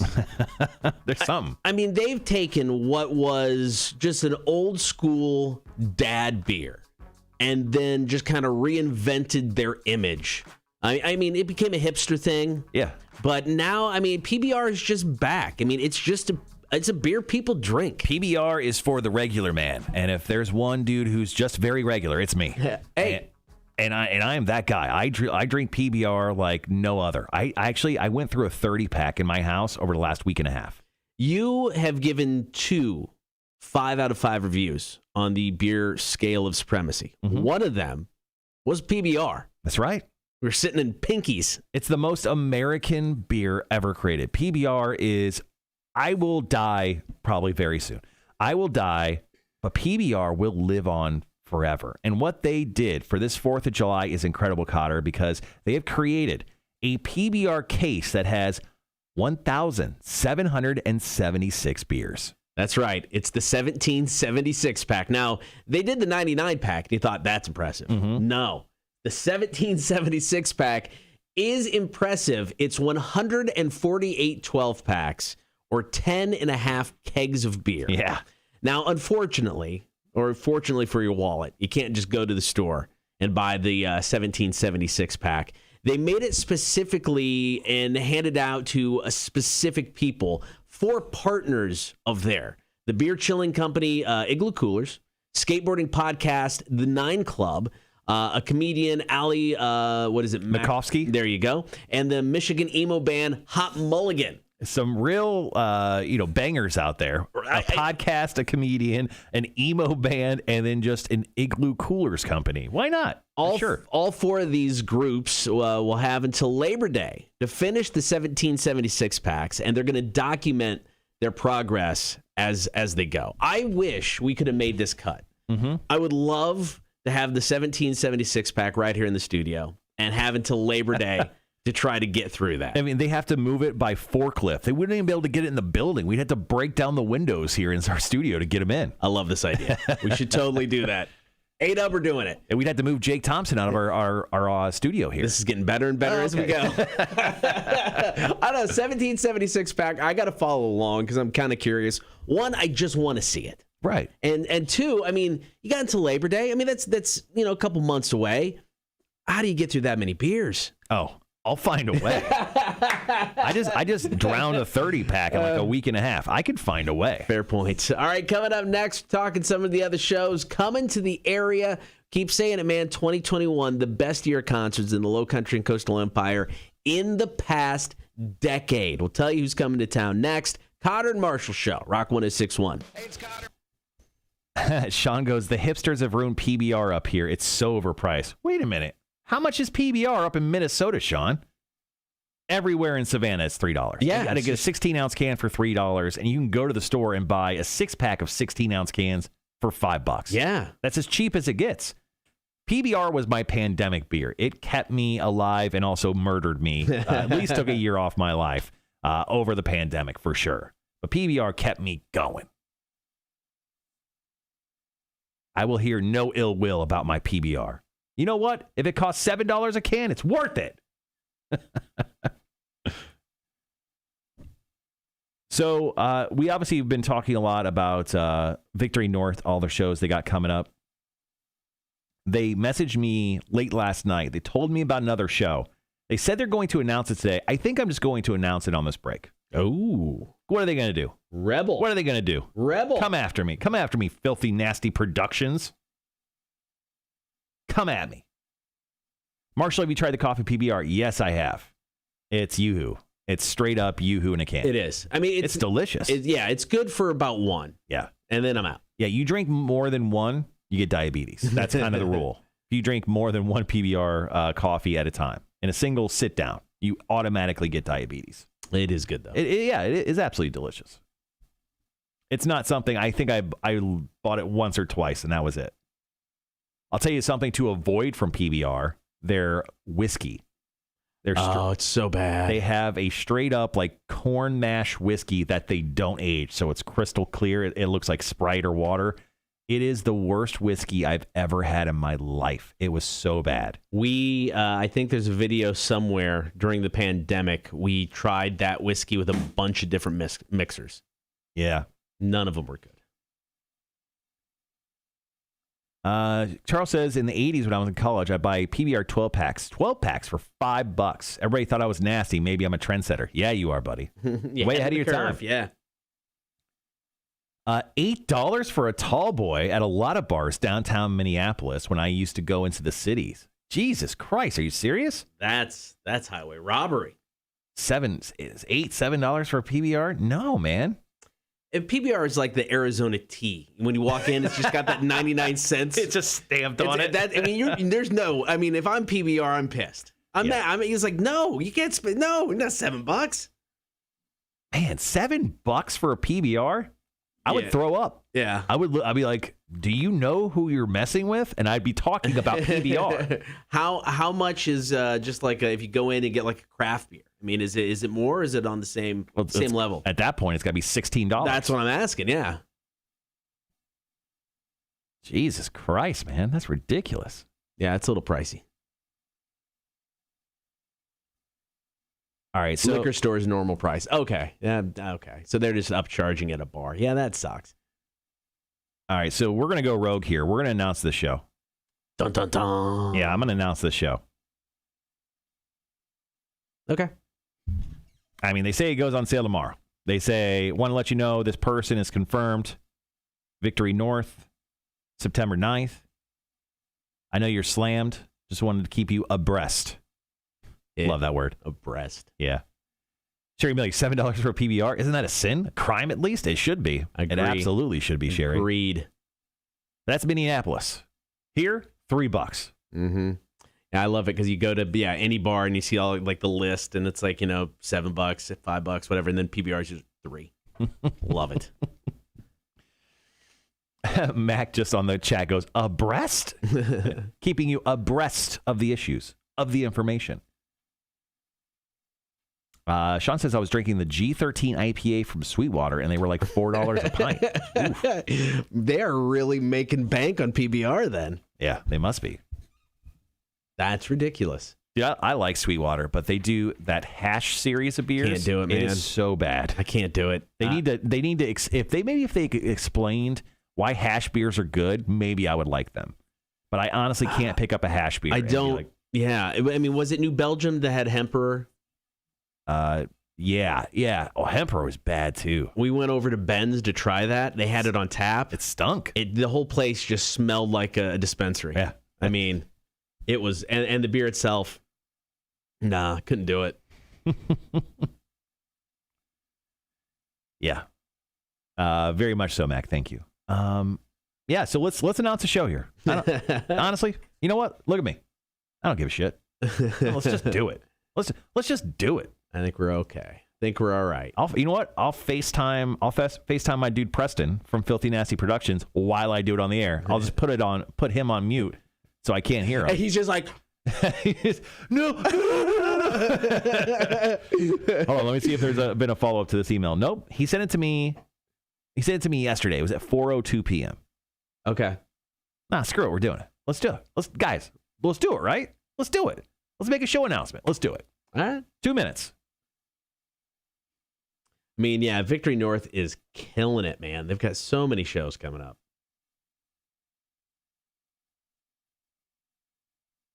Yeah, I'm gonna miss two of them because it's the two of them are the same weekend that I'm out. Adelita's Way and Living Color? Yeah, bummed about missing Living Color. I mean, I love Adelita's Way, but bummed about missing Living Color. But you're in studio on the 23rd, right? Yeah, I'll be here. We're just going to leave right after the show. We check in that day. We'll see if Billy wants to go do that show announcement. If she'll go there and do a stager there. Yeah, I'll ask.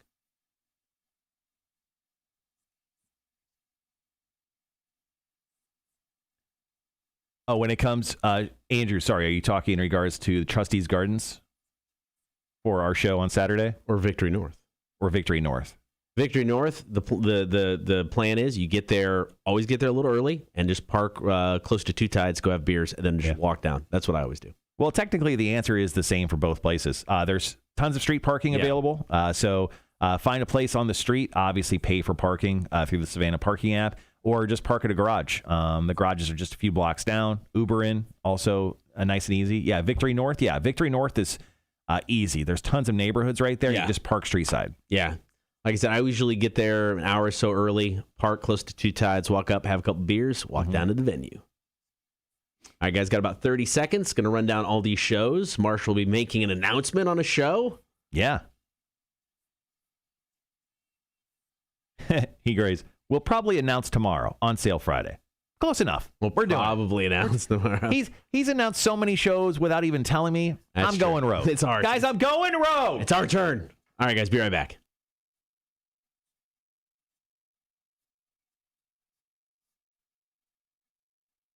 Kotter and Marshall. Rock 1061. Good morning. Thank you for hanging out. Kotter and Marshall Show on air and on the stream. Get that stream, Facebook, YouTube, and Twitch. Now, of course, 2020 was supposed to be the year of the concert. Then we had a little pandemic. Yeah. Now, 2021 is just blowing up with live music. And legitly, 2021 is going to be the best year for live music in the Low Country and Coastal Empire in over a decade. It's just crazy. Of course, it all starts Saturday with our show at Trustee's Garden. And then it's like we're handing the baton to Victory North Savannah because they just keep bringing and announcing shows. That's right. So, I mean, let's start off on July 23rd, Adelita's Way. They had such a great time. I mean, they were one of the first shows during the pandemic to actually happen. Adelita's Way is coming back Friday, July 23rd. That's this month. Today's July 1st. We're in July, bro. I know. And then, obviously, this coming month, another show, Living Color in Hoobastank on July 26th.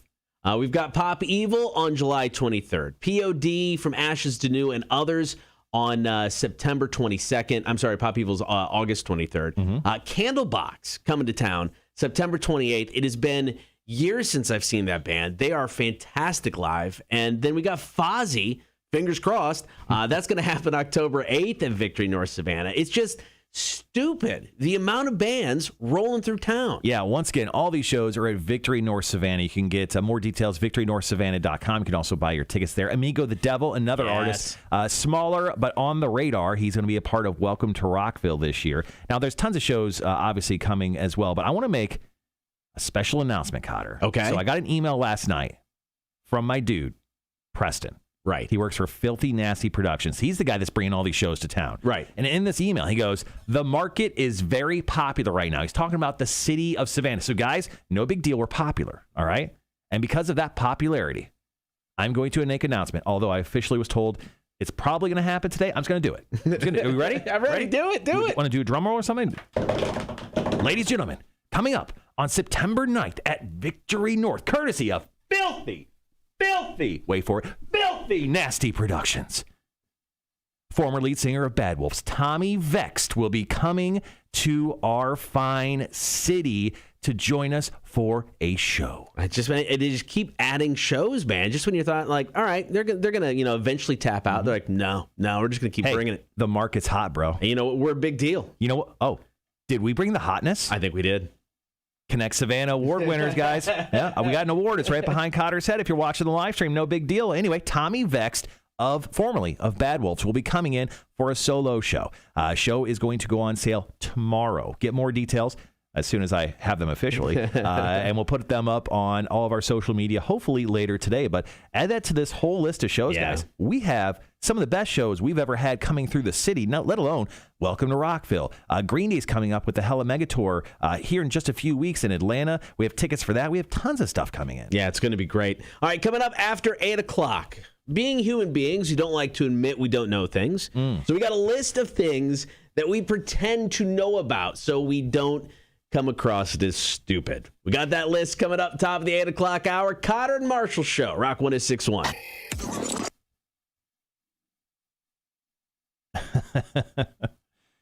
Yeah, guys. So officially, but kind of unofficially, don't tell anyone else, although I told everyone, Tommy Vext, formerly of Bad Wolves, will be coming in for a show on September 9th.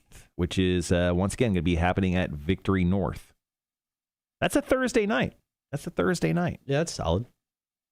If depending on Tommy's schedule, if he has time, would like to have him in studio. Yeah, during the morning show. Get him on the live stream so we can get you guys to hang out with him.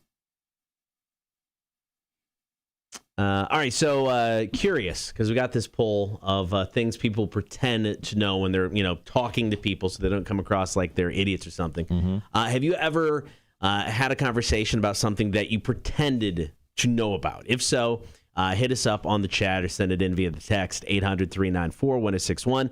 I've got several things that on my list that I've pretended to know about. I'm going to take a quick restroom break. Okay, go for it. All right, so much to go still in just the last 2 hours of the show. We've got Hefe, the new music Beta Fish, Bullet for My Valentine, Knives, or Twisted, featuring Ice Nine Kills. The song is Envy. Get one of you guys to take us on in trivia. I'll get quizzed in the face. And then, of course, we'll get to Marshall's Music News. Tomorrow on the show, Kevin from Service Brewing, going to be in for beer for breakfast. That's exciting. Been talking to Vinny of Sponge. Going to try to get him in tomorrow afternoon, early afternoon.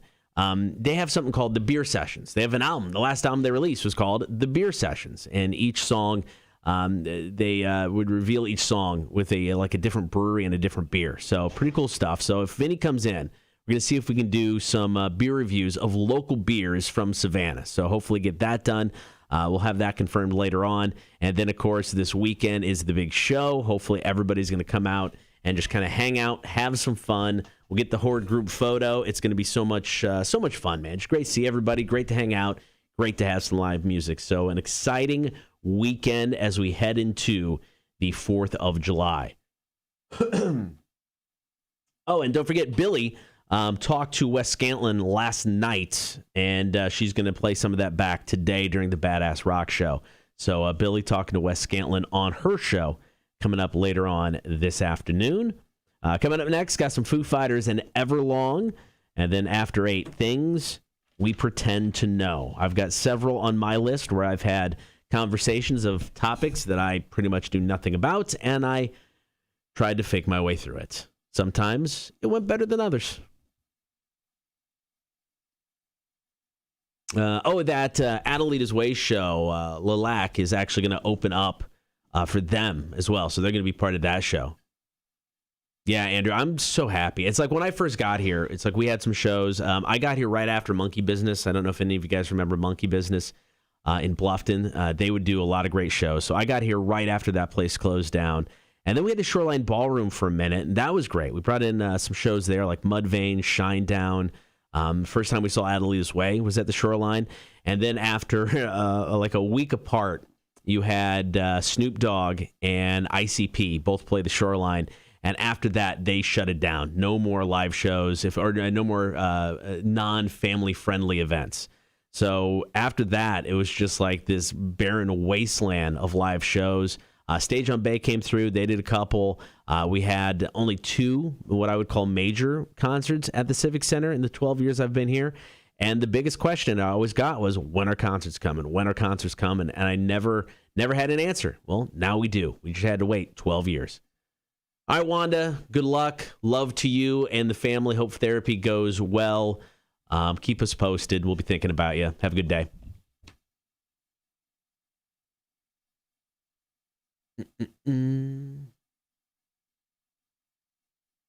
Yeah, man, it's going to be crazy. And then, of course, get into Welcome to Rockville. Guys I was talking to last night down at New Realm, going down to Welcome to Rockville as well. 4 days this year. That's just going to be crazy. Metallica 2 nights, 9 Inch Nails. Never seen them, so I'm excited to check them out. It's a good year for shows, man. Music Vault. That is a stellar question. I don't know. It just I forgot about them. Yeah, they actually were there before the Stage on Bay. Thank you, Sherry.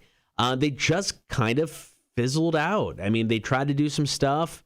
I think it was the location. Not that it was far away. I think the location kind of scared some people out, and they drew some, they did some country shows that drew, but they just never really caught on. I think that's all it was, and it just kind of slowly disappeared. It's not like Stage on Bay, which, kind of went out with a thud.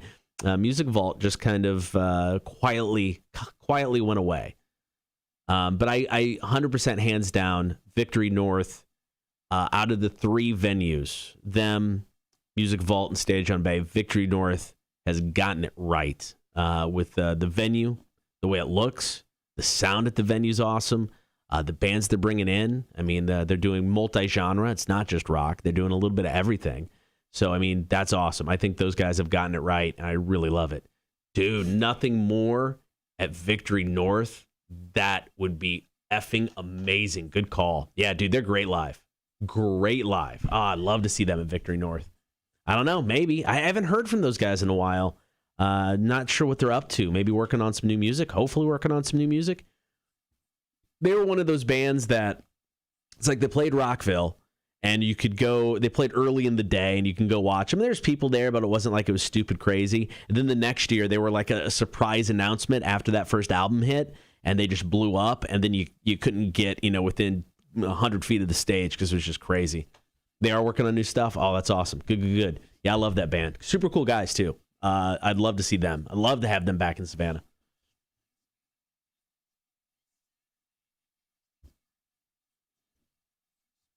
Yeah, I mean, I think especially if he was saying, like he was saying with the guys from Victory North saying Savannah's hot right now, people want to roll through town. I mean, I'm hoping...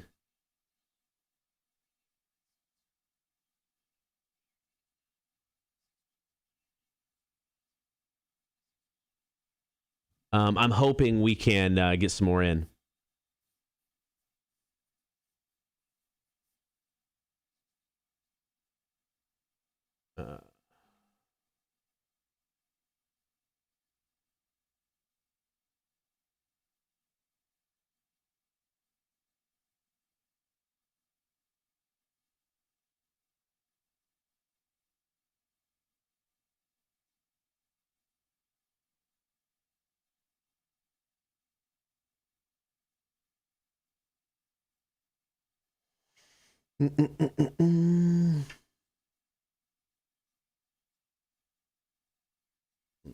Where are we at time-wise? All right, doing all right time-wise. Top of the 8 o'clock hours coming up. Got a couple more songs to get to before we get into stuff here.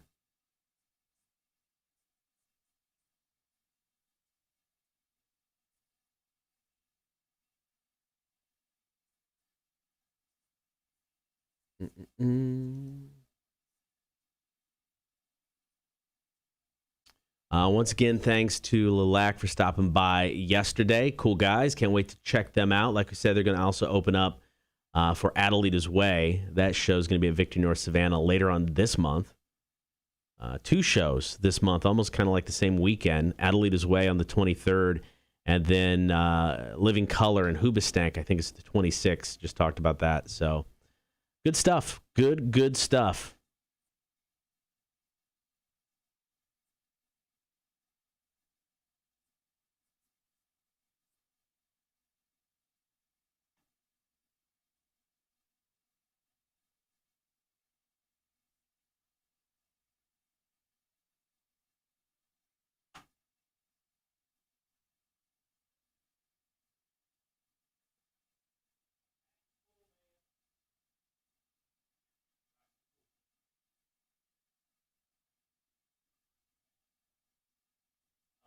Dave has those keys. You'll need them from him. The Bob truck? Yeah. Okay.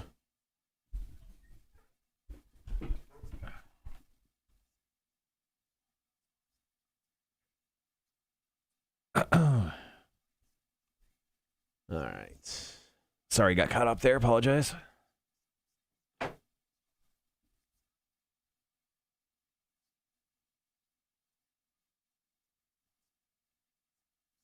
Forgot I had the boss's credit card. Did he want that back? Yeah, I guess he wanted it back. He's like, I actually just need it today. I know you have to have it tomorrow. I'm like, yeah, I do have to have it tomorrow. Got to go spend a couple $100s on stuff. No big deal. Still writer stuff? Yeah, so I bought all of the items that wouldn't, spoil last week. So I just got to go buy like veggie, meat trays, cheeses, yogurts, that type of stuff. Okay. Super easy. That makes sense. Weird combo, Andrew says, between Huba and Living Color. Yeah, it's part of the Summerland tour. I don't know if you talked about that or not. No, I didn't mention it was Summerland. I just mentioned that they're coming. Yeah, so the Summerland tour is, it's Everclear, Huba Stank, Living Color, and there's one more band on it, Wheatus, which actually I really like Wheatus. That's funny. That's So awesome. those 4 bands are doing like a big tour together, and this is kind of one of those breakaway dates. So Huba Stank and, Living Color are getting together. Weird combo, but you know what? It's going to be a lot of fun to check out.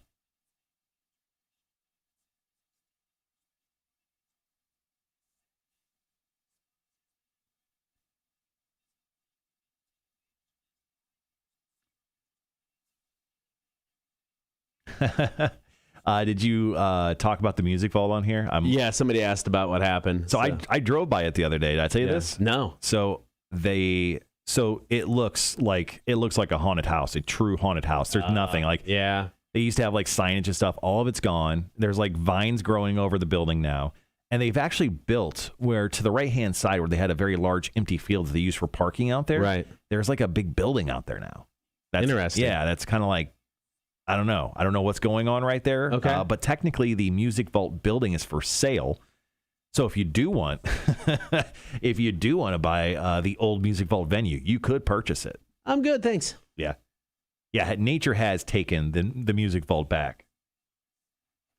Nature always wins. Yep. Hold on one second. How much time we got?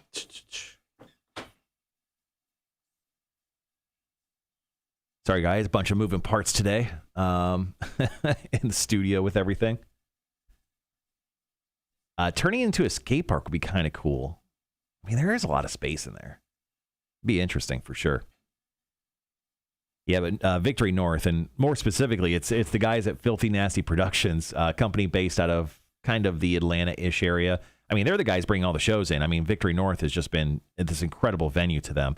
But yeah, I mean, these guys want to grow and do shows and do all sorts of fun stuff here in the Savannah area. As I was saying, Preston from Filthy Nasty said the market is hot, very popular, hot right now. So it's really cool to see even these smaller scale shows. You know, these aren't the largest artists in the world, but it's even cool to see some of these artists come in and do shows here in our city, which have not done in the 7 years I've been here.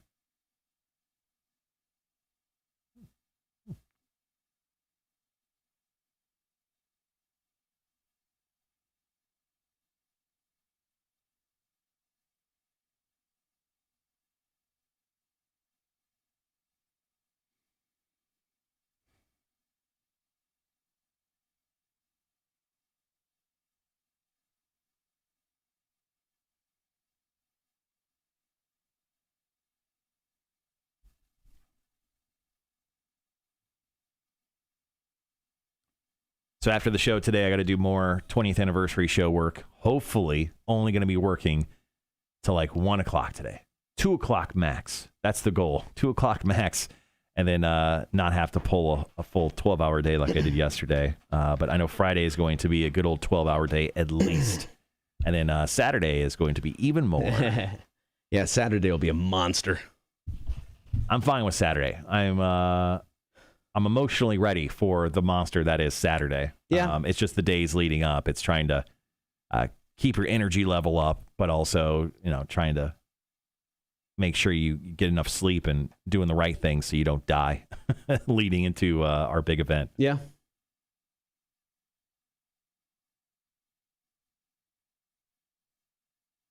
All right, got about 3.5 minutes.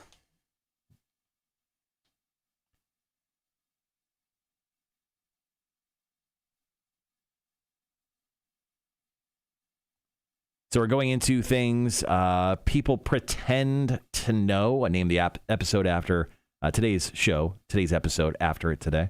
Anything on this list that you have pretended to know? All of it? We only wanted to pick highlights.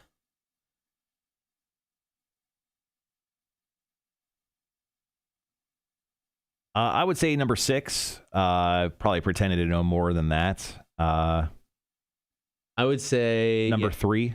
Yeah, definitely. Definitely number 2, 2, 3, and 6 for me. Okay. I've been very honest about number 1. I don't know anything about that. Yep. 2, 3, and 6.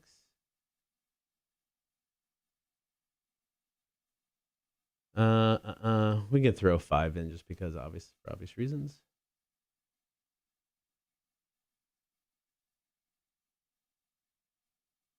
All right, guys, we're about 2.5 minutes away from jumping back on the air here at Rock 106.1 in Savannah, Georgia. Going to be talking about things we pretend to know about. After that, we'll get Hefe on camera to do a little pick of some songs between Bullet for My Valentine and Twisted. Got some trivia, quiz in the face, music news. Then we'll wrap for the day, let you guys get on with your day, and pretend to care about your lives until we come back on and entertain you.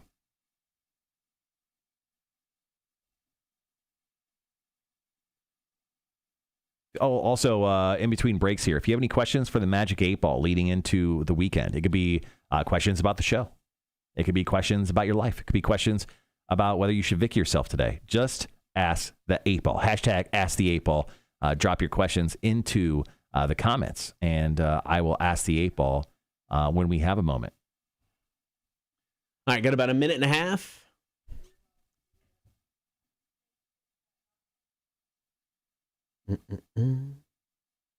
So yesterday, skipped lunch, and I had some Cuban Window Cafe for dinner. Right. And 6 beers. That was my complete diet yesterday. So I do think I should eat some normal food today. Yeah. Yeah, I had a sandwich, some chips, and then I had a couple beers at New Realm. So kind of the same thing. I didn't have as many beers, but right. Same idea.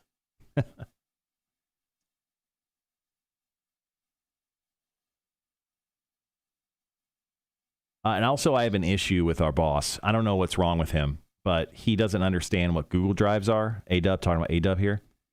So he asked me, since the beginning, since we started the whole show process, he has asked me to send someone logos, our radio station logos, which are easily accessible on the Google Drive. Right. I even have a folder on there that says A-Dub, PNG, radio station logos. Right. Make it as easy as possible. Drag and drop. Send them off. There you go. Just ask me to send them again. What is wrong with this guy? Why doesn't he understand the concept of a Google Drive? It's confusing. Is it his age? Hey, because he's so old? Hey. What? I'm older. Be right back. The Kotter and Marshall Show. Rock 106.1. Thank you for hanging out on air and on the stream today. Kotter and Marshall Show. So a new poll has come out about pretending to know things. People are asked to name things they pretend to know so they don't look stupid. And 62% admitted they do it with at least one topic. So that means there are a lot of liars out there. Some of the top things that people pretend to know. Cooking. 37%. Yeah, I sadly, my wife knows this more than anyone. I made one of the most horrific chicken casserole pasta-ish dishes ever in the history of man, and I made her eat it. What was so bad with it? I tried to follow this recipe, and it was just like a noodle chicken like marinara dish, and I still I fumbled it so bad. It was like the noodles were still hard. Right. The marinara had no flavor. The chicken was undercooked somehow, but everything else was burnt. It was just a historically utter and humiliating fail. Now, I've gotten better as a cook overall. I think she would admit that I'm definitely better than when we first started dating a decade ago. But man, decade ago, I pretended like I can make a dinner, no big deal. I got this. I make this chicken casserole dish. It is famous. No, it wasn't. It was horrific. If casserole's in the title, instantly should be red flag. I don't. It was called something else. Right. It was so bad. I purged it from my memory, so I could never make it again to save humanity. Parenting is also on this list, and I find this one is a weird topic for people pretending to know, because speaking as a parent, nobody knows. Parenting's subjective, right? So much so. I mean, you go into the situation not knowing what to do. I mean, we walked out of the hospital after our first kid was born. Mm-hmm. We looked at each other and went, "They're letting us leave with the baby? Mm-hmm. Why? Why are they doing this? Because you had sex, Kotter. Because you had sex once. Twice. I got 2 kids. Okay. But no, I was once. very. One looks like you. But I mean, nobody knows what they're doing going in. I mean, you can read all the books you want. You can, you can learn, go to all the classes you want. But I don't think. I mean, okay, I shouldn't say you can't do it wrong. You can do it wrong. Right. But, we've seen some kids out there that's definitely been not brought up correctly. But how we raised our kids may not work for another family and how they raise their kids, and everybody can grow up and be, not a douchebag. So, I mean, I don't like that one because we're all pretending. Nobody knows what you're doing. There's no necessarily right or wrong answer when it comes to raising a kid. Sometimes you got to hope for the best. Well, so straight up, so essentially 63% of people are absolutely lying because only 37% of people are saying they don't know anything. They're faking their knowledge base of parenting. Sure. Yeah. So. I mean, the first month of having a kid, all you do is fake it. I mean, because you don't know what you're doing. You're just hoping that the kid remains alive. You're hoping that it's a bad look if your kid dies. I mean, you're hoping you don't forget the kid somewhere. I mean, there's so many things. Nobody knows what they're doing. Did you ever leave your kid in a baby seat and then put it on top of the car? I've seen that Jackass. No, come on, that one's great. No. I've seen the Jackass. No, but I thankfully never had that incident with my child. Well, that you remember. Your memory's real bad. That's true. Maybe that explains a lot. I don't know. Did I have 3 kids? I don't know.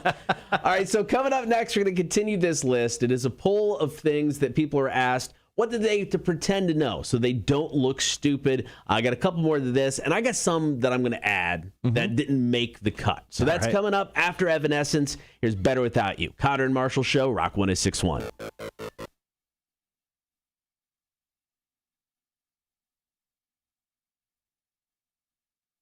Yeah, when it comes to my boss not knowing how to send a logo, Gibby goes power play. Yeah, probably. Yeah, I get that. It's probably it.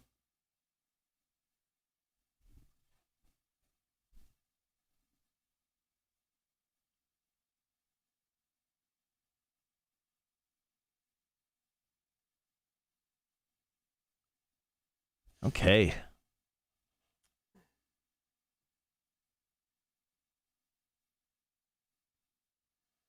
So we're bringing some tents to on-site tomorrow. Right. Or on-site today or tomorrow for the event. And I was like, the whole time, A-Dub and I were talking, we're like, oh, we're just going to bring 2 tents. It's now 4. Yeah, might as well. Everything's doubling. Yeah. Everything's doubling. Might as well. Is that what you're using the Bob truck for? No, he's just using the Bob truck to go down. We're dropping bike rack today. Oh, okay. So he's just going down to meet them to unlock the gates so they can drop that. They're going to do that at 8:30 today. So. Nice. The cool thing with our guys at United Rentals, they're actually putting it exactly where we want it on the field. They're just not like dropping it in the back and we have to move it all. They're going to drop it exactly where we want it. Oh, that's cool. Yeah, they're awesome. That makes life easier. Yeah, I love that.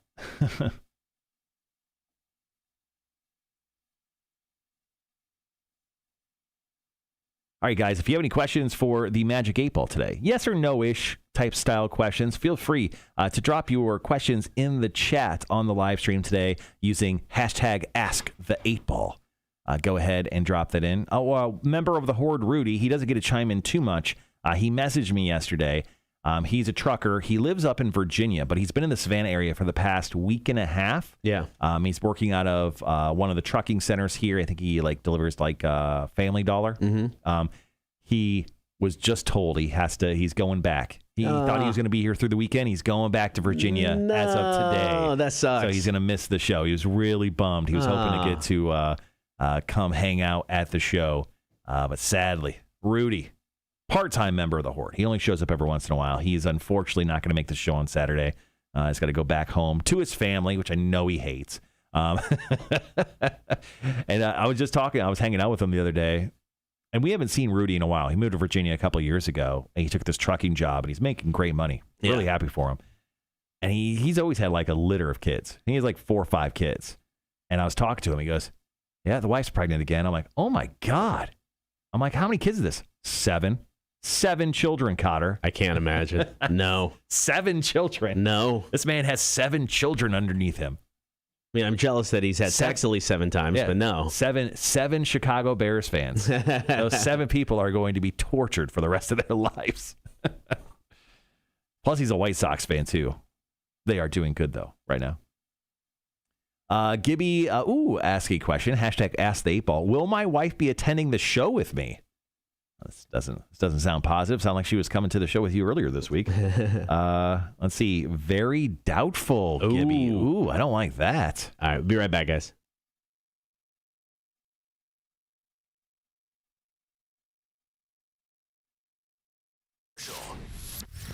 Rock 1061. It is the Kotter and Marshall Show. Good morning. Take a look at a poll that recently asked people, what are things that you've pretended to know so you don't look stupid? 62% of people admitted to at least one topic. That means there are a lot of liars. Because I think we've all been in this type of situation. And I mean, you're just maybe talking to a random stranger, maybe just talking to somebody at work. They bring up a topic. Sometimes it's just easier to go with the flow and act like you know what you're talking about. Yeah, I mean, fake it until you make it is what they say. But sometimes faking it could lead to disastrous results. Yeah, that's. I'll get to one of those here in a bit. Continuing this list, conversations about the latest gadgets or new tech. I mean, yeah, I guess so. I guess I've probably faked this type of conversation before. Yeah, I mean, 39% of people, according to this poll, said they have faked knowledge on this conversation. I think I'm most of the time pretty kept up to date with the latest tech stuff. But if you're asking me like how to set like certain Wi-Fi stuff on your computer, I would even understand like WPAN. I don't even know what that means. WPAN2? I'm sure that stands for something very important. Something. Yeah, I just don't understand exactly what that means. I just know to call someone because I screwed it up. Would you call Tim the engineer to find out what that means? It depends. How drunk is Tim the engineer? If Tim's drunk, he is on it. If Tim's sober, is it past 10 a.m.? Not yet. Okay, then he's not drunk. Past 10, who knows what's going on? He's currently fueling himself with coffee at this point. That's true. Another one on this list, home improvement stuff. Oh, yeah. I've completely pretended I knew what I was doing. I'm the king of starting a project, right? Finishing the project, but at the end of the project, it doesn't work. And I'm the king of calling someone to come fix it. So I'm good at like 90% of the job. It's that last 10%. That is beyond me. Now, there are certain things that I will fake my way through when it comes to home improvement. But then it does get to a level of things where I'm like, I'm not going to pretend I know anything about electrical work. Right. Electrical work gets me a lot of the time. Yeah, that stuff just, scary. I'm going to touch a wrong wire and something else, and then I'm just going to be, fried laying on my bed or something. Oh, that doesn't bother me. I've been shocked 1,000 times. Really? Yeah. You know my love of getting shocked. Yeah, no, I'm staying away from that. No, I get shocked constantly. Now, so one of my personal ones that has kind of bit me in the butt before is sports. I mean, it's no secret, not the biggest sports guy. I like watching sports. I can enjoy sports. But I'm not going to break down numbers. I'm not going to break down, strategies. It's just not who I am. Name one player on the Atlanta Braves. That guy. Yep. Freddie Freeman. There we go. Obviously, I was talking about Freddie Freeman. I knew you were talking about Freddie Freeman. I don't, that's not who it is. I mean, I can sit down and watch a Braves game and enjoy it. Yeah. But I'm not going to, I don't know the lineup. So I have made comments to people before where it's like they're wearing like a Cubs hat. And I'll be like, oh, Cubs. Yeah, go Cubs. And then they start talking to me about, the Cubs and in detail about the Cubs. Yeah, you trapped yourself there. And it's just that my face goes just completely white. And it's like a deer stuck in headlights because now I'm stuck in this conversation with somebody who's obviously more of a diehard Cubs fan than I am. I can imagine they're just getting into conversation like, yeah, Bryant's hitting like 267. And you're like, the Cubs are from Chicago. And I mean, what do? I just sit there and I nod. Yeah, totally. It's a lot of just agreeing with what they say, which a lot of people just want to hear that. Yeah. Just agree with them. And I'm not giving any additional information. They play at Wrigley Field. It's named after a gum. It is? Thanks, Kotter. What? No, I'm just kidding. But no, so I mean, sports is the one that will usually bite me in the butt just because I don't know. And sometimes, like I said, it's just easier to try to fake your way through it until it's not. And then that's the problem. Yeah. All right, coming up next, Hefe 2, the new music beta fish. He's had like a week and a half off. Got to put this dude to work. Going to be selecting from a new song from Bullet for My Valentine called Knives, or Twisted, teaming up with Ice 9 Kills on a song called Envy. We've got Hefe 2, the new music beta fish, coming up next. Kotter and Marshall, Rock 1061. Hey, it's Kotter. All right, I got to move this camera. I have not done that yet. I love Charles. In this world, you don't need to know everything. You just need access to YouTube. Yeah, I would with home improvement, I've gotten to the point where, because of YouTube, I can do way more stuff than I ever could before. Just Google that, YouTube it, good to go. Well, actually, with you and I both, a lot of times we are not good to go. We screw it up. Yeah, that's true. Well, it's like, headlights. I've changed headlights in my car forever, So with the Equinox, my headlight went out, and I'm like, all right, cool, I can do this. Mm-hmm. I couldn't do it, even after YouTube. I mean, it was you had to remove a panel that is above my tire, and then you had to remove another panel that was under that panel. I took it in to get it done. They had problems with it because it was such a cluster just to get to the headlight. Dude, is the Ford Equinox the worst car ever created? Chevy Equinox. Sorry. It's like after the whole not being able to change my light bulb thing, the fact that I had to take that in and pay $70 to get my light bulb changed kind of pissed me off. I mean, it's like I used to be able. I haven't tried it in years. I mean, I used to change my own oil in my car. I mean, it was super simple.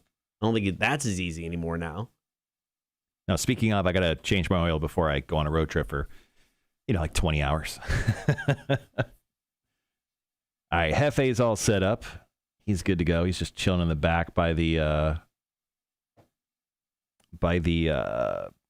filter because it's probably a little cold in here. 3 stories for music news today. Going to do Jerry Cantrell hanging out with Duff McKagan. Sammy Hagar is doing residency in Vegas, and Five Finger Death Punch is setting records. So just a heads up there. And that's it for my show notes. Damn. Also, you're getting quizzed in the face here in just a little while. Going to ask you about famous hot dogs and their ingredients in honor of 4th of July. People eat more hot dogs on 4th of July than any other time of the year. Okay. Cam Cross says, hashtag Ask the 8-Ball. Will Mac get Puddle of Mud to the show on time? That is a great question. All right, let's see. Mac is driving Puddle of Mud. She's one of our drivers for the show. Will Mac get Puddle of Mud to the show on time? If not, huge issue. Yeah, that's a problem. Come on. Better not tell you now. What the hell is that? Is that a surprise? We're just going to leave it there, I guess.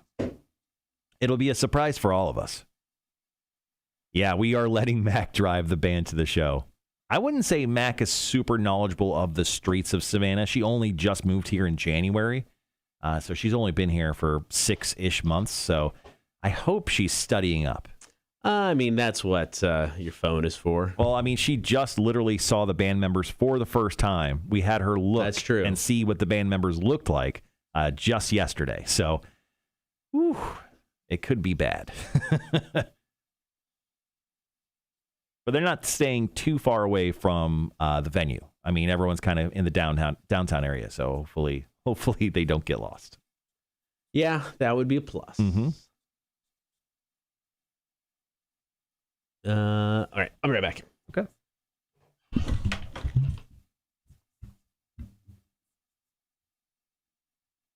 So this coming Sunday at 2:30, I'm going to be downtown. I'll be hosting or judging the 4th of July boat parade. They're doing a 4th of July boat parade like they did for St. Patty's Day this year, once again on the riverfront. And I'll be down there with some awesome people. Judging that day. So if you're looking for something to do 4th of July during the day, maybe you don't want to stay out for the fireworks, but just want to come down and do something kind of cool, we are doing a 4th of July boat parade this coming Sunday, and I'll be a judge down there. And I will probably be a bit of a zombie from working all day Saturday, but I will be there with bells on.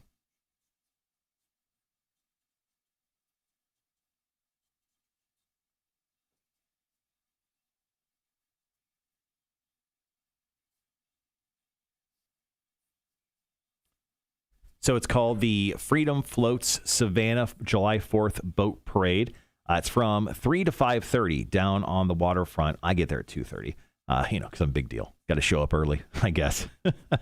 So yeah, it's the very first time they're doing this. So once again, if you're looking for something to do on Sunday, just to get out on the 4th of July, maybe you don't want to stay out too late. Maybe you want to bring the kids down and do something kind of fun downtown. The Freedom Floats Savannah July 4th Boat Parade is going to be happening from 3 to 5:30 down on the waterfront. So come out, hang out. We'll be down there.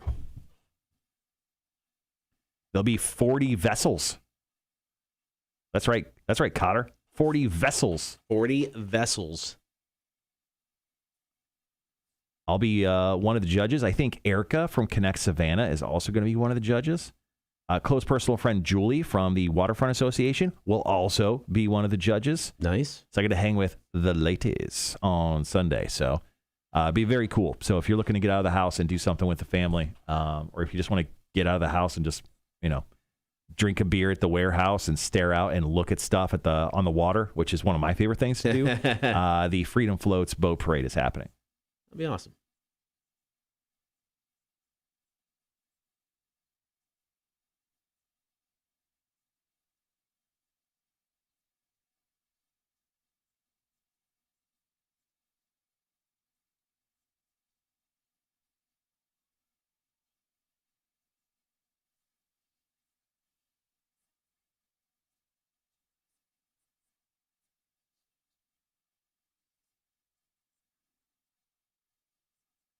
All right. We've got 4.5 minutes. Cool stuff. Raven Dante says, I will be working. Kind of hard to turn down double time and a half. Holy shit, dude. Really? Good for you. I will be making $0 from hanging out on the 4th of July. But always good to get out. Yep. But also we make $1,500 per show. So, how can I complain? All right. We got Hefe ready to go. Bullet for My Valentine or Twisted are his choices today. Bullet for My Valentine's got a new album coming out in October called Bullet for My Valentine. Twisted isn't the ICP kind of protege guys? Yeah. Yeah. And have you heard either of these songs yet? I listened to the Twisted song "Envy." It's catchy. It's really catchy. I'm guessing just because of those two bands and what I know of them, super high energy. Bullet from a Valentine Knives. It's a screamer. I mean, it's yeah. But yeah, the Envy tune, super catchy.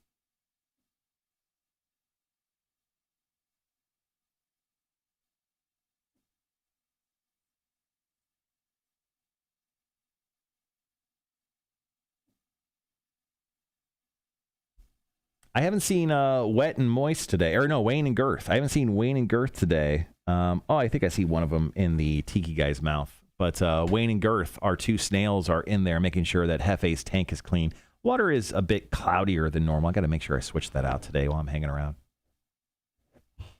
Cool. Tony says on Sunday she'll be nursing her concert hangover. That's okay. Sunday's just a good day to sleep in general, work off that hangover, and then wake up just in time for everyone to shoot off fireworks for 4 hours. It's true.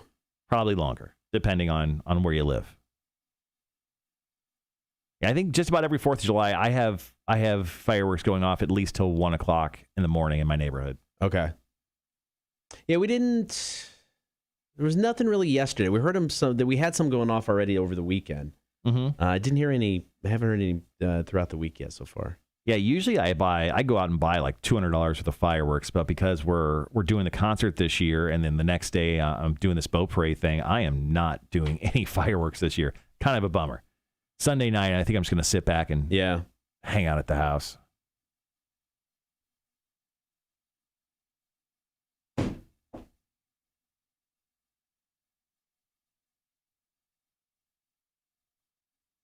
All right, guys, coming up next, Hefe is going to pick a new song for us, once again, between Bullet from a Valentine and Twisted. After that, we're going to play some Are You Smarter Than a Community College Dropout trivia, brought to you by Savannah Bar Crawl. you want to take one of us on. Kotter took the win yesterday. What was it, 4-2, 4-3, something like that? Something like that, yeah. Something like that. Mm-hmm.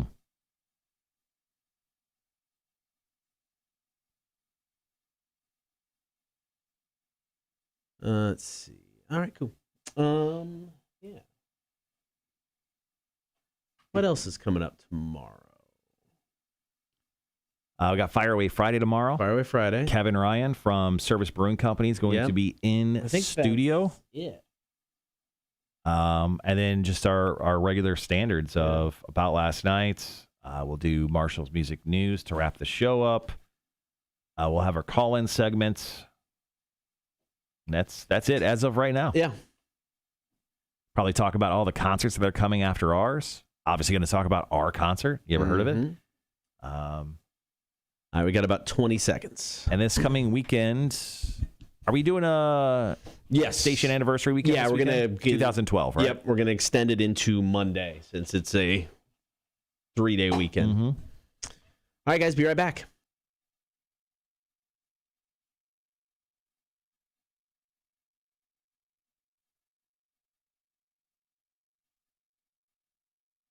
The Kotter and Marshall Show. Rock 106.1. Good morning. Thank you for hanging out. Hop on that stream, Facebook, YouTube, and Twitch. Hefe2, he's our new music beta fish. He has been part of our show for over a year now. He has some friends and family hanging out with him in his tank now. Wayne and Girth. That's right. Wayne and Girth are the snails that go around, clean up his tank for him. If you're watching the live stream, you see Hefe swimming at the top of the tank right now. And it's really simple. He has 2 songs to choose from, but first we must preview them. Up first, Bullet for My Valentine. They got a new album, a self-titled album coming out in October. The first single off of that is called Knives.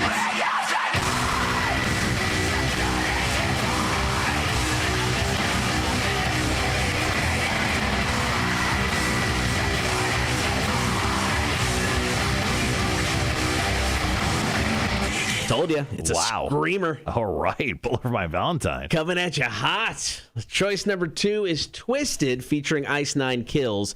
That song is called Envy.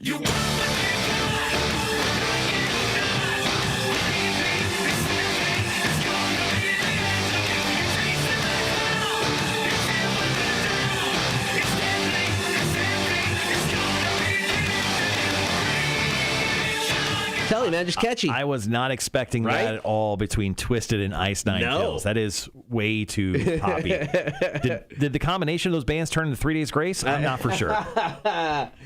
2 positives equal a negative? I don't know.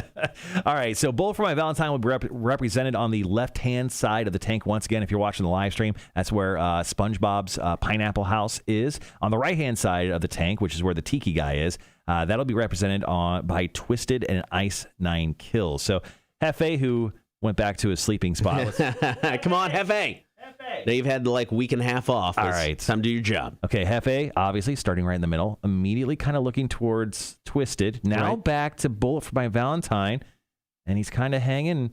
Yeah, looks like a definitive win for Bullet for My Valentine today. He wants to go screamy, bro. That was quick and to the point. Hefe was very decisive today. So thank you, Hefe2, making the pick. Bullet for My Valentine. New song is called Knives. Kotter and Marshall Show. Rock 106.1.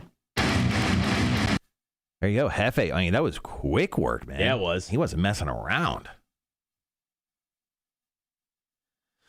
All right. So we have Are You Smarter Than a Community College Dropout Trivia coming up here right after the song? Yes, sir. Cool.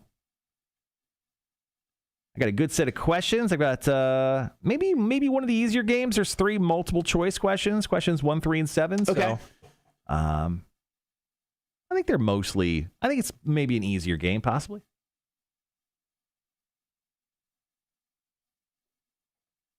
I'm going to put this camera back real quick. Cool.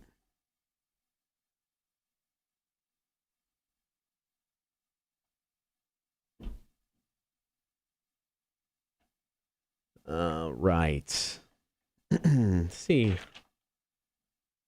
Yeah, mine's not too bad. I got a multiple choice question. So, but I don't think I think the other ones are pretty simple. I think you're going to do okay. I think you're going to do fine.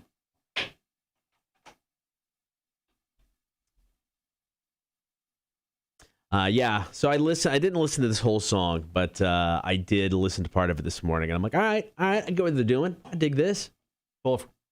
Sorry, you're talking about Bullet from Bullet, McDonald's? yeah.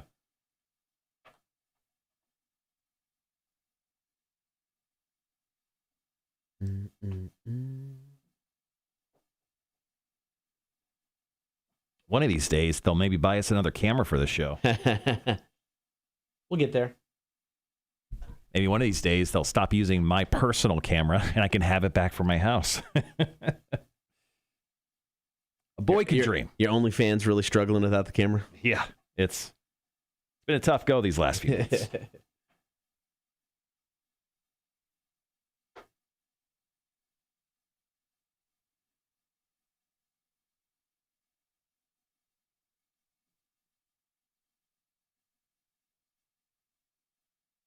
Okay, sorry. There we go. Finally done.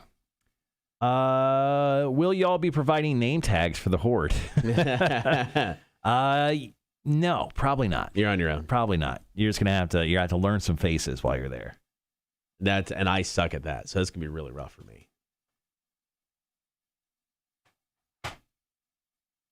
Yeah, when Kotter calls you by the wrong name, don't be too offended. Don't be offended. It happens to anybody I ever talk to.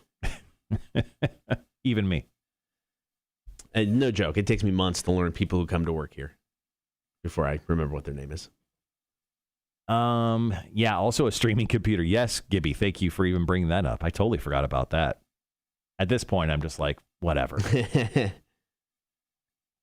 Most of the time, our streaming works pretty well. You know, we've only had, outside of the first week of the show, which was not great, and then a couple weeks later where we had issues with some sort of weird authentication token and some then sound issues, like kind of back to back. We've been pretty solid on the stream, so I'm not gonna try to jinx that nonsense. But yeah, we've been pretty all right.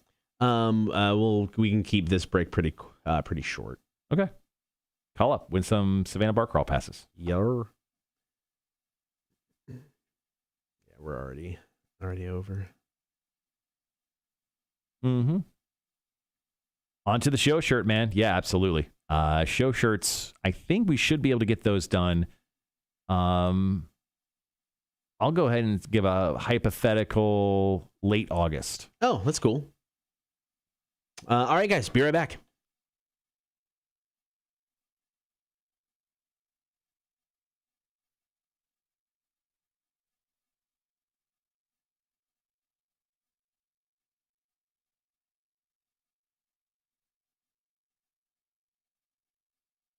And Marshall, Rock 1061. Big thanks to FA2 selecting some Bullet from a Valentine there. Mm-hmm. Good morning, waking you up.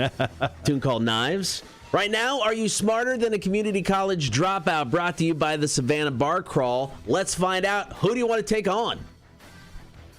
You? Me? Or me? Yeah, either one. Me's. Us's. Yes. Us's. 1-800-394-1061. The first caller to call in, you'll score some free passes to the Savannah Bar Crawl this coming Saturday. Also, you'll have the opportunity to take on one of us, so good luck. Are you smarter than a community college dropout? 800-394-1061. Raven Dantes goes, dude, that song is a banger. Yeah, it is.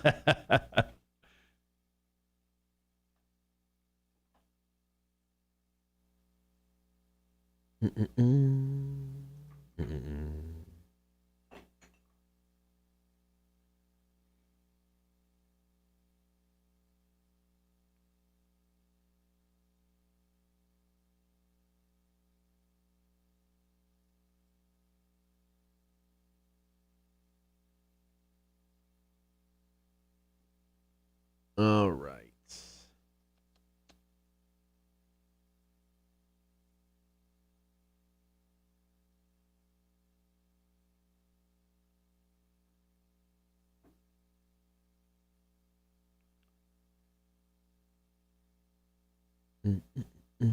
Here we go.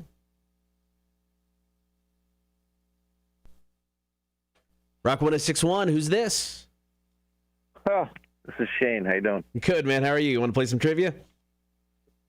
Yeah, I'm actually on the horde. This is Liquid. Oh, Liquid. How's it going, man? I actually made it through without actually having to wait 13 times before I even actually got to work. That's amazing. I like it. All right, who do you want to take on, me or Marshall? Well, I think Marshall's at 69. I can't mess with that. Yeah, you're my boy. Fair enough, fair enough. All right, good luck. All right, 7 questions, 60 seconds. If you don't know the answer, just go ahead and say pass. Other than that, are you ready? Yes, I am. All right, first question is multiple choice. How many yards are there in an imperial fathom? Is it 1, 2, or 3? 2. Correct. Question number 2, what is Homer Simpson's middle initial? J.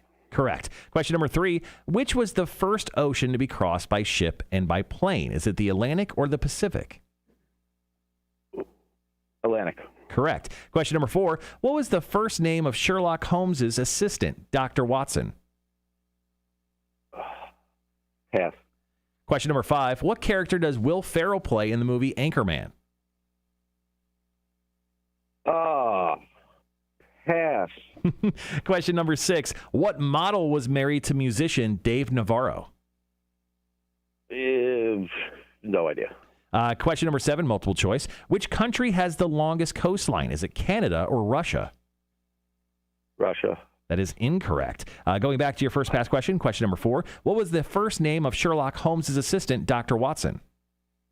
I don't remember. All right, and that is time. You got 3 out of 7 correct. Cotter? Started so well. You did start so well. All right. Sean here got 3 out of 7. Shane, sorry, I apologize. Things are moving fast. Shane here got 3 out of 7 correct today. So we're going to go ahead and put him on just a quick hold. Back. Hang right there. And Cotter, you are up. You know the rules. They're the same as always. So let's go. Let's go. How many yards are there in an imperial fathom? Is it 1, 2, or 3? What's an imperial fathom? 1. Incorrect. Question number 2, what is Homer Simpson's middle initial? J. Correct. Question number 3, which was the first ocean to be crossed by ship and by plane? Is it the Atlantic or Pacific? Atlantic. Question is correct, yes.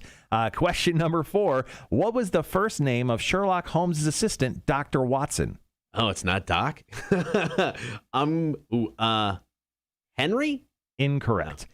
Question number 5, which character does Will Ferrell play in the movie Anchorman? Ron Burgundy? Yes, that's correct. Question number 6, what model was married to musician Dave Navarro? Carmen Electra. That is correct. And question number 7, your final one, it's multiple choice. Which country has the longest coastline? Is it Canada or Russia? Oh, I want to say it's Canada. Final answer? Canada. That is correct. Okay. You got 5 out of 7 today, taking the win. Good battle, sir. Good battle. Always try back. Yeah. Good battle. I can't believe I missed Ron Burgundy. Oh, no. He did. It was quite embarrassing for it Shane happens. there. It happens. All right, Shane. Horrible. I need more coffee. We got your info, man. We'll call you after the show today. All right. Thanks, guys. Thanks, man. All right, let's go ahead and go over the correct answers real quick. How many yards are there in an imperial fathom? 2 yards. Sure. 2 yards. Still don't know what it is. Question number 2, what is Homer Simpson's middle initial? That's J, Homer J. Simpson. What was the first ocean to be crossed by ship and by plane? That's the Atlantic. Question number 4, what was the first name of Sherlock Holmes' assistant, Dr. Watson? John. Okay, fair enough. Question number 5, what character does Will Ferrell play in the movie Anchorman? That's Ron Burgundy. Question number 6, what model was married to musician Dave Navarro? Jane's Addiction, yada, yada, yada. Red Hot Chili Peppers, Carmen Electra. And question number 7, what country has the longest coastline? Canada. We're back tomorrow. Another round of Are You Smarter Than a Community College Dropout, brought to you by the Savannah Bar Crawl. Playing in at 8:30. Cotter and Marshall, Rock 106.1. All right, guys, taking a short break on the chat so we can edit that up. We'll be right back.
There, that's it. Okay. All right, guys. Thanks for hanging around while Kotter was editing up Are You Smarter Than a Community College Dropout Trivia, brought to you by the Savannah Bar Crawl.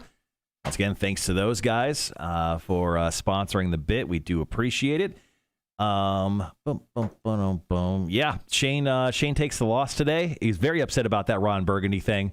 He actually just commented on the chat. He goes, Ron Burgundy, I'm never going to live that down. I let him know he could walk it off. Completely walk it off. Trust me, we've had such obvious answers in front of us before, and we've completely failed. You just brick on it. I get it. He goes, I was standing in the parking lot at work with everyone staring at me. Not ideal. Gibby, with Cotter's mouth agape, perfect time for him to be quizzed in the face with a wiener. Okay, yeah, fair enough. I told him to screenshot it. So yesterday, Lionsgate officially dated 3 upcoming releases that included Nicolas Cage. One of those films is an action comedy that I'm super interested in. Have you heard about this? No. Have you heard about this? Have you seen this? Have you thought about this? It's called The Unbearable Weight of Massive Talent.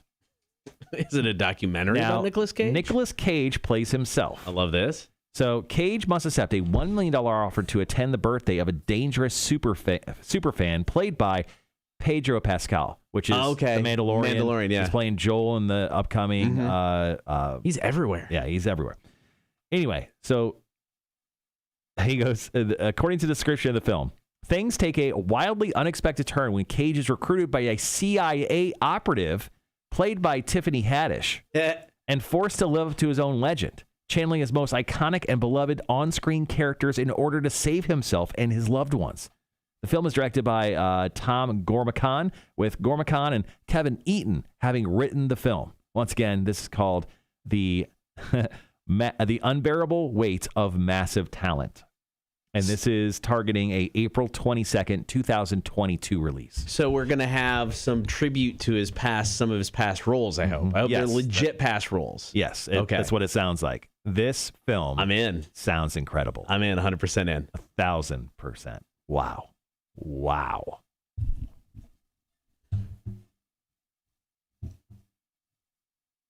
I have to see this film. It sounds incredible. What was the release date again? April 22nd of next year. Okay. It's not bad. It's closer than that new GTA game, that's for sure. Just in case you didn't hear, Grand Theft Auto 6, unofficially, it's a big rumor, but the guy who put the info out there is a known leaker who's really good at leaking the right information. Grand Theft Auto 6, 2025. Ridiculous. 4 years from now. Ridiculous. Did they just start working on it? What the hell is going on? They had a meeting about it yesterday. Hey guys, we're going to do the game. Gibby said, has anyone watched Nicolas Cage in Willy's Wonderland? I have. I have not. He says nothing. He has no words at all. Yep. He plays a mute. Well, actually, we don't know if he's really a mute. He just doesn't say anything. Right. And it's just all reaction. I mean, he does scream in the film because so Willy's Wonderland is like, he goes into this town and it has a haunted Chuck E. Cheese. And the Chuck E. Cheese characters are alive and they murder people. And he goes in. This is a real movie? Yeah, he goes in because they try to trick him into going in there to clean it overnight. Right. But they were really sacrificing him to the Chuck E. Cheese gods. I want to see this. It involves a satanic cult. It's ridiculous. It's an hour and a half. It's worth your time. Right. It's worth your time. But it's called Willy's Wonderland. It came out a couple months ago. I watched it. Okay. It's really good. No, I mean, his facial expressions in movies anyway are priceless. I mean, how many memes of just Nicolas Cage, reacting in weird ways. So, I mean, if that's the movie, it's just him reacting to stuff. Oh, yeah. Yeah. Yeah, he's incredible. He's just he's an actor of our time. But well worth it. All right, I'm curious about that now. You had my curiosity, but now you have my attention.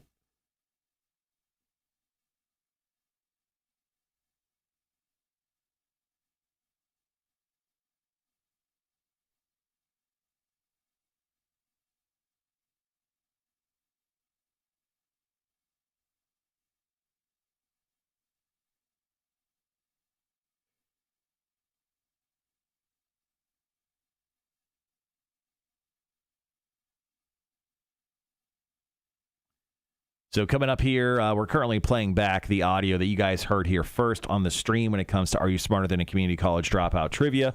After that, we play a couple commercials, and then we're back on the air, top of the 9 o'clock hour. We are going to play Quizzed in the Face. So yesterday, after working a 12-hour day, I had to then go home and work some more, putting together notes for the show. But also, I had to come up with something for you because I didn't have anything planned for you this week.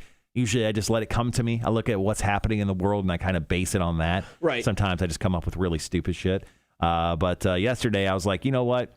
We recently read some facts about the 4th of July, and one of them was Americans eat more hot dogs on the 4th of July than any other day in the calendar year. So I'm like, you know what? I'm going to do a hot dog thing. And after hemming and hawing about a couple different ways I could do it, Right. I went with the famous hot dogs and their ingredients quizzed in the face. So I'm just going to pretty much, it's a true or false quiz. Sure. And I'm just going to give you a famous dog.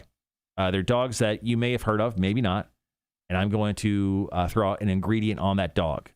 I mean, off the top of my head, the Chicago-style hot dog is the only one I can think of. That would be a famous hot dog. So I don't know. I'm curious to hear. There's a couple other that you probably Okay. and then others are just straight up based like on a city. Okay. Mm-hmm. Now, there is an excellent hot dog food truck, Naked Dog, in town. Okay. They're really good. I can't remember the couple's name. Met them years ago. They used to do like just like Italian ice cream down on River Street when they would do all the festivals. I got to know them over there. Then they got like a little hot dog cart. Now they have a food truck. So yeah. Very cool couple. I don't remember their names. Shocking. I know. We just had that discussion.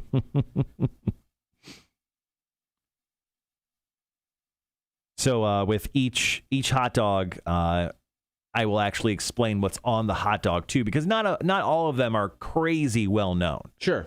But I think you could think of the geographic area with some of the things that I'll tell you about. I think you can maybe figure it out. Right. Okay. Others you won't. If you get, I don't know, I would say if you get 7 out of 10 right, I would think you'd get at least a couple wrong. I definitely don't think you're going perfect on Quiz in the Face today. No, I get that. I get that 100%. Because the first iteration of the famous hot dog test that I was putting together last night, my wife was sitting in the room with me, and she goes, just have him name every ingredient on that hot dog. And I'm like, he'd get none right. It wouldn't be fun at all. No, I would have no shot. She's like, yeah, but that'd be funny. And I'm like, it'd just be sad after a while. After the third one, it'd just be sad. He'd just be like, ketchup. It'd be mustard? A hot dog? Onions? I mean, a Muppets version of Taken. That'd be funny. Saw a post yesterday, and it may be an old post, so I may be late to this party, but it was just like they needed a Muppets version. So the Rocky Horror Muppet Show, so the Rocky Horror Picture Show, I'm like, I could be down for that. I thought that could be hysterical.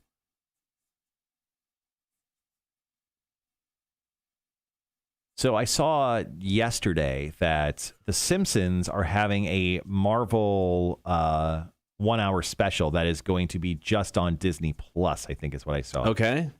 So I forget. Let me look up the name of it real quick.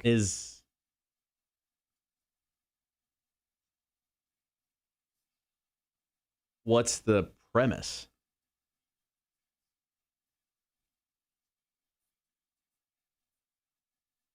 It's getting a low-key short. It announces Disney Plus announces the Simpsons and Avengers crossover called The Good, The Bart, and The Loki. It's out next week. Okay. So it's going to arrive as a special on Disney Plus starting July 7th, so middle of next week. Right. Let me see. Entitled The Simpsons, The Good, The Bart, and The Loki. The special will feature the guest voice of Tom Hiddleston, who plays the title role in the ongoing Disney Plus series Loki. Veteran Simpsons showrunner Al Jean shared the news on Twitter yesterday, saying, Uh-oh. My computer just went bonkers. Oh, I got kicked out. I can't read this article anymore. Oh. Thanks, Independent. I want you to pay money. Turns out I need to read your article. I will get it somewhere else for free.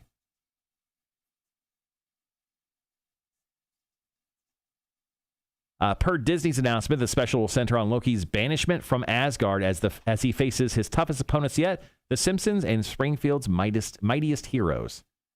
And the picture they put out has like Barney in the Iron Man costume, but it's up over his gut and he's burping. Nice. Has Mo dressed up as the Vision. Has the stupid kid, I can't think of his name, dressed up as the Hulk. Has Flanders dressed up as Ant-Man. Nice. Yeah, it looks like a fun little thing. I haven't watched The Simpsons in quite some time, but I would be interested in kind of watching that. So once again, The Simpsons and Marvel are having a little crossover. Comes out next Wednesday. How long is it? It does not say how long it is. I'm guessing it's half an hour, hour max. July 7th, it'll be out on Disney+. Okay, that's fun.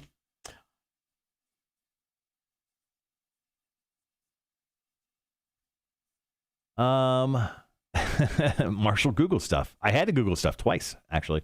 Sean says, what did I miss? I dozed off for a bit there. Hey, actually, aren't you at work today? I know you said you had a half day today, Sean, but man, I didn't know you could fall asleep at work. Good God.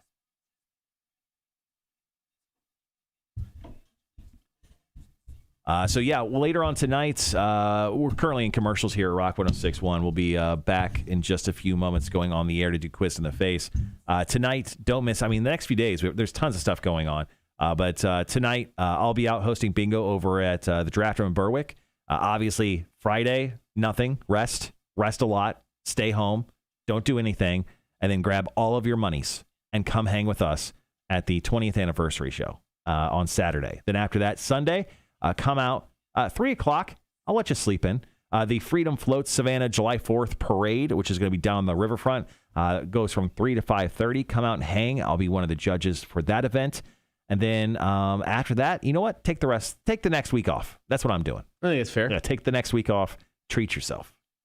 But some really cool stuff going on over the next few days. Obviously, 4th of July. There's fireworks on the riverfront this year. They are not doing like a vendor village, like big party thing like they generally do. That'll be back next year, hopefully, as long as another, COVID doesn't decide to break out. But we will definitely be seeing fireworks downtown this year. We didn't last year for the 4th of July. Okay.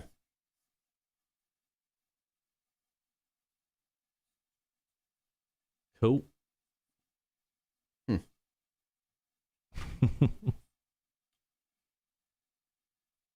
All right, top of the hour, we're going to get to some Soundgarden, Fell on Black Days, and then we'll get into Quizzing in the Face. If you guys got any questions for us, make sure to hit us up. Hashtag Ask the 8 Ball. Feel free to drop your question into the comments, and we'll ask the 8 Ball, and we'll let you know live on the stream today. All right, got about 4.5 minutes.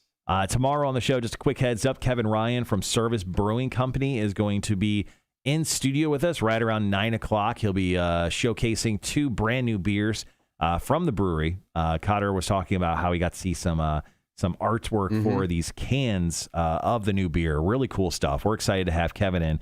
First timer for Beer for Breakfast.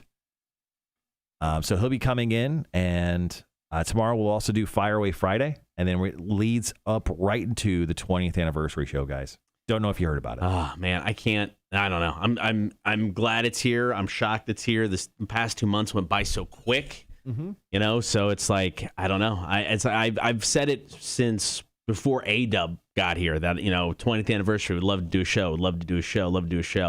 And then the fact that the pandemic hit, I just thought, there's no way. There's no way we're going to do a show. And A-Dub talked about it before, the pandemic, wanting to do a concert. I'm like, 20th anniversary, let's do it. And after everything went down, I'm like, there's no way. It's cool, understand. And then they're all in. So I'm excited that it's happening.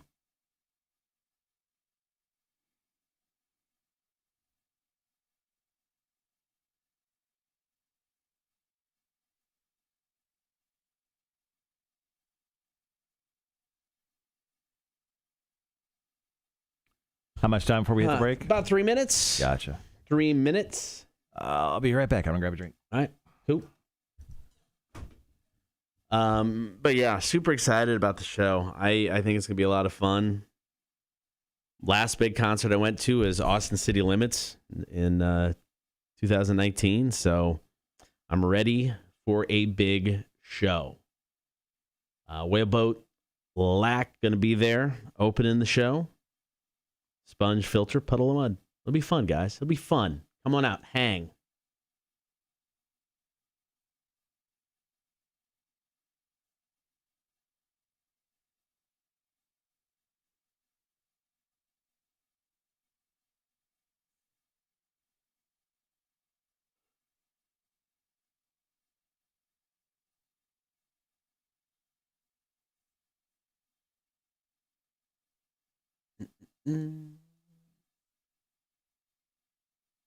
Stoked and scared.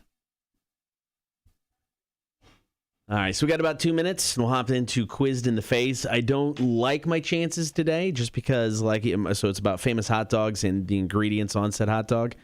There's one that I can think of that I know of, so we'll see if others are familiar. I'll guess my way through it. But bring it on.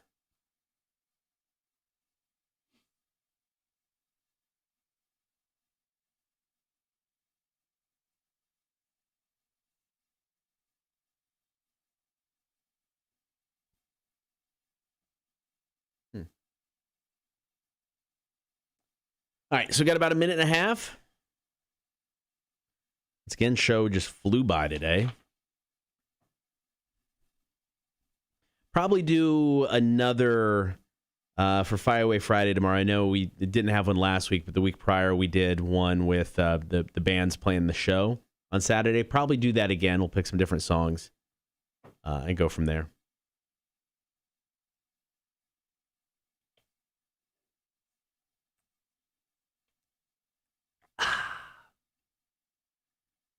So coming up, I think probably the week we come back. So obviously we're off next week because I need some time to meditate up to the mountains, become one within myself so I don't murder Kotter and myself all at the same time. Once we come back, I think we'll come back with Green Day tickets. The Hella Mega Tour. I like this. That show is coming up on the 27th of July. Okay. So, yeah, I think the 12th through the 16th we'll give away some Hella Mega Tour tickets. I've got 5 pairs. Okay. And because it's 2021, they're all digital, like they're all like through like an account. So I just have to transfer them to everyone. So okay. I have to get email addresses. So. Easy enough. All right, guys, be right back.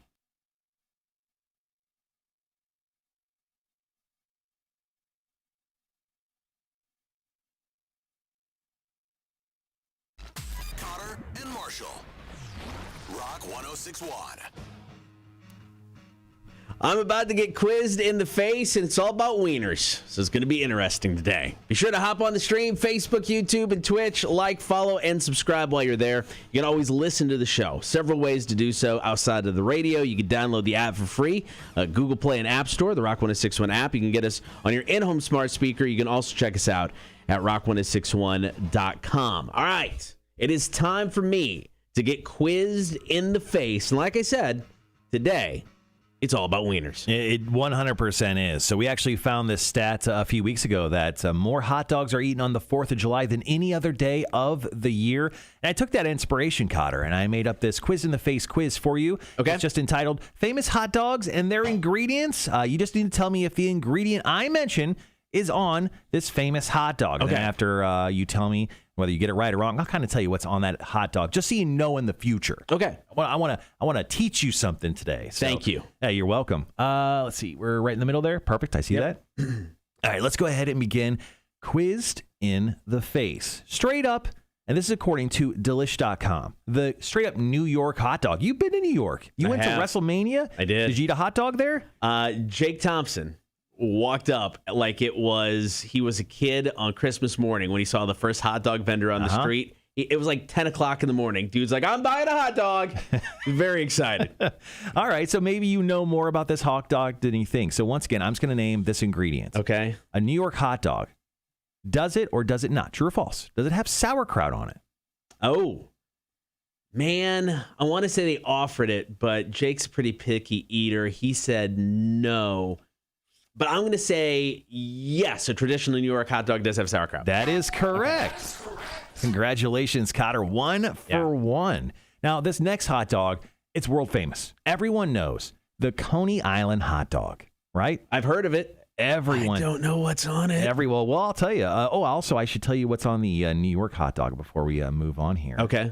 The traditional New York hot dog, waiting for time, is traditionally topped with a spicy brown mustard and either sauerkraut or onions sautéed with tomato paste. That is a traditional New York hot dog. Tomato paste? Yeah, so it has the sauerkraut and onions chopped up, but it's sautéed in an onion paste. Okay. So it kind of has, I don't know, that sounds. I love sauerkraut and onion. That sounds delicious. All right. Well, sorry. Moving on to number 2, the Coney Island hot dog. Does it or does it not? True or false? Does it have brown mustard? Man, I don't know. Yes, I'm going to say yes. It does. That, sir, is False. Unfortunately, false. It actually has yellow mustard. On top of that, it has a beanless chili, diced white onions, yellow mustard that also distinguishes the hot dog from the others. So there you go. That is a Coney Island hot dog. You're 1 for 2 currently. Let's move on to another world famous dog. This is baseball related. The Dodger dog. Oh. All right. Does the Dodger dog, true or false, have American cheese? Why would you put American cheese in? If you're past the age of 3, you should not use American cheese. Maybe a cheeseburger occasionally, but come on, get some real cheese. We're talking about the Dodger dog, though, Kotter. That's a good point. American cheese. Is American cheese on the Dodger dog or not? I'm gonna hope it's not and say no. It's not. It's not. I'm saying no. I'm sticking with it. You got that one correct. American cheese is not on the Dodger dog. It is well known for its ketchup, mustard, chopped onions, and sweet relish. Oh, that sounds delightful. All right. I like that. All right, now let's go within the great state of Georgia. Okay. The Atlanta dog. Does it have slaw? True or false? Oh, really? I mean, it's slaw's. I'm going to say yes. Yes, it does have slaw. Kotter, you are 100% wrong. Oh, correct. All right. Congratulations there. Killing Yeah. it. Atlanta residents typically top their savory dogs with a cool and creamy, crunchy slaw. It's a southern thing you'll see, according to Delish.com. I get that. All right. So you are currently 2 for 4, I think. No, I'm 3. Yeah. 3 out of 4. I'm not good at numbers. All right. All right. Let's go one more, and then we'll take a break. This one, another world famous dog, Kotter. I've talked about this one to you many times. The Chicago dog. I love the Chicago dog. All right. True or false? Does it use a sesame seed bun? Yes, it does. That, Kotter, is incorrect. Oh, what kind of bun is it? It's a poppy seed bun. Poppy seed bun. Okay. I knew it had seeds on it. So my wife said that her uncle once failed a drug test because he ate a bunch of Chicago dogs. And then I said, were the dogs filled with marijuana? And she said probably. So. Probably, yes. All right. So, oh, man. Okay. I knew there were seeds on it. Damn it. All right. Coming up next, we'll continue Quizzed in the Face, Hot Dog Edition. Right now, a day to remember everything we need. It's the Kotter and Marshall Show. Rock 106.1.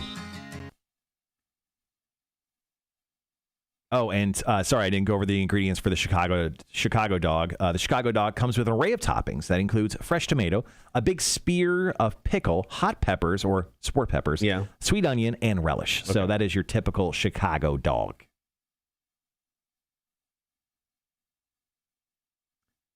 Tony says there's an accident getting cleaned up on Montgomery Crossroads coming off of Truman. Be careful. There you go. Right by the Sam's Club? How will I buy all my Sam's Club stuff? All right, 5 more dogs for Kotter to go through. He's currently 3 for 5. He got New York wrong. He got Chicago wrong. Yep. Yeah, I wouldn't. I knew there were seeds on the bun. I would not have guessed poppy seed though. Andrew says add celery salt to the Chicago dog. So good. I have never heard of that. Interesting.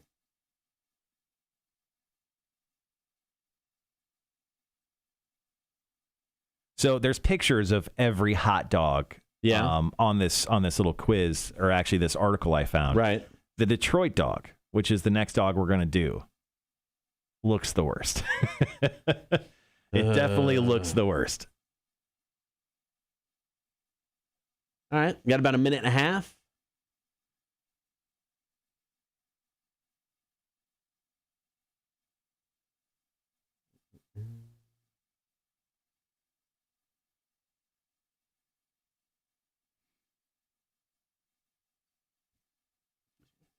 Kotter got the first question right. He should have stopped there. It was impossible for his percentage to go up. There you go. It's true.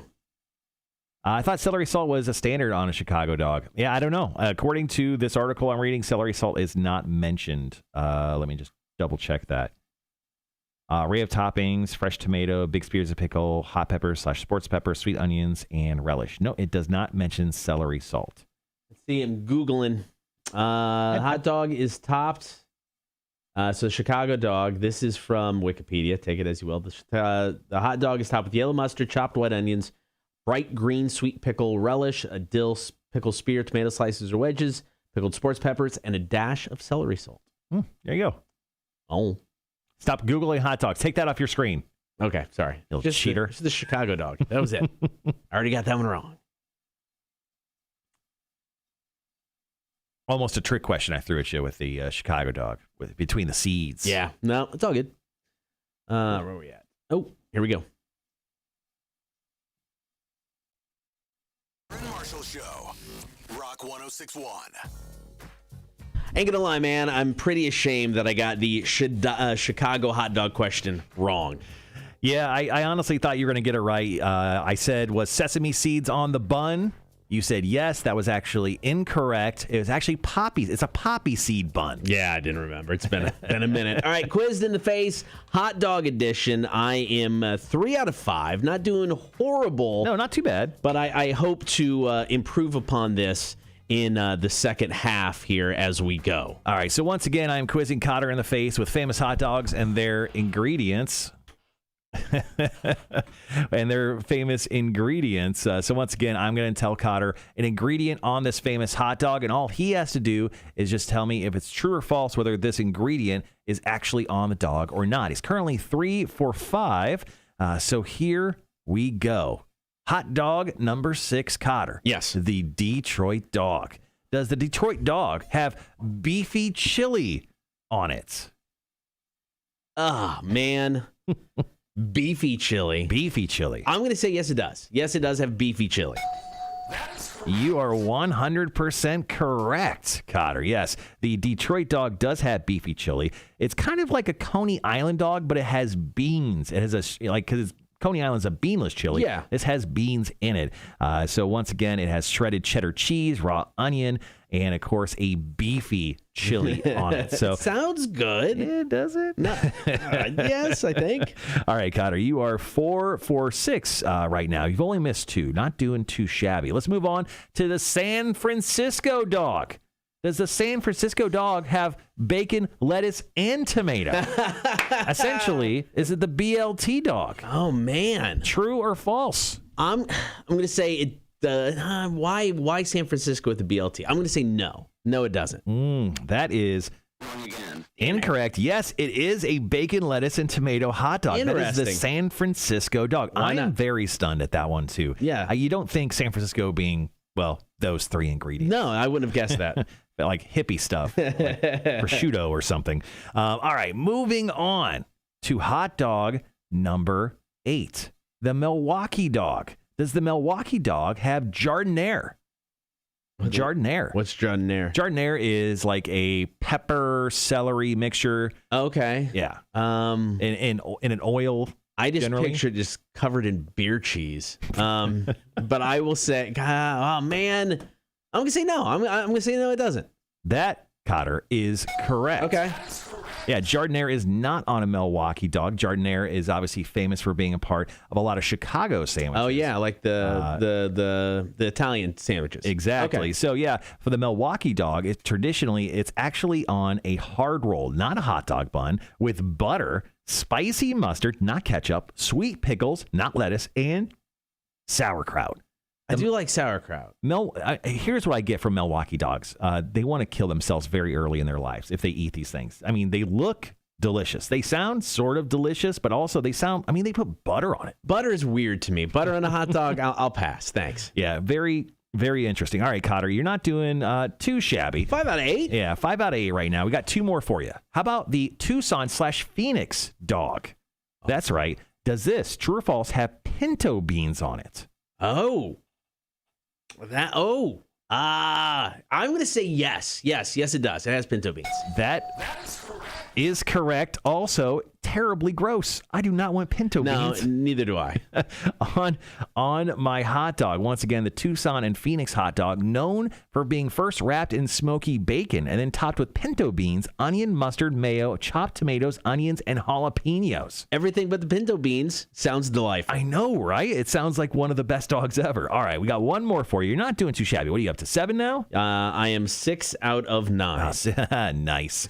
All right, one more for you. Let's go to Newark. That's right, Newark, New Jersey. Newark, the Newark dog. Just a rotten, dried up thing on a spoiled bun. Does the Newark dog have roasted potatoes? That's an interesting topping. I'm going to say yes. Yes, they do. That, sir,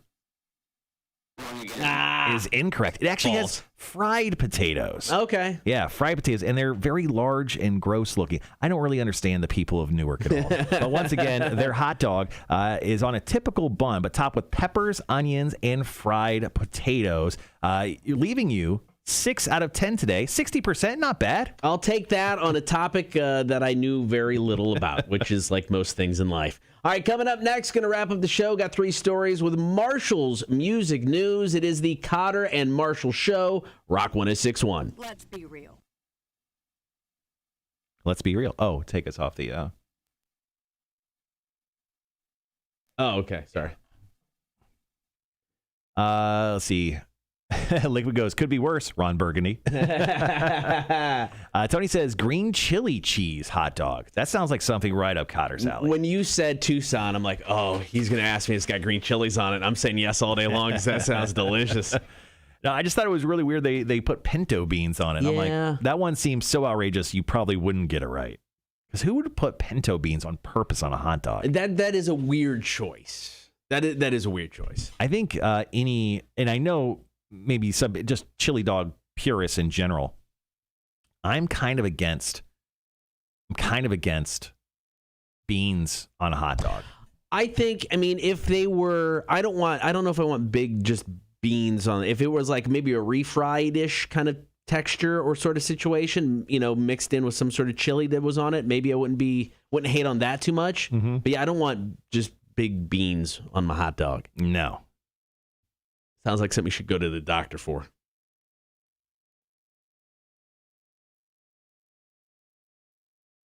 What story are you doing first? I think I'm going to go with the Sammy Hagar story first. I'll just go in order. Sammy, Five Finger, and Alice in Chains. There.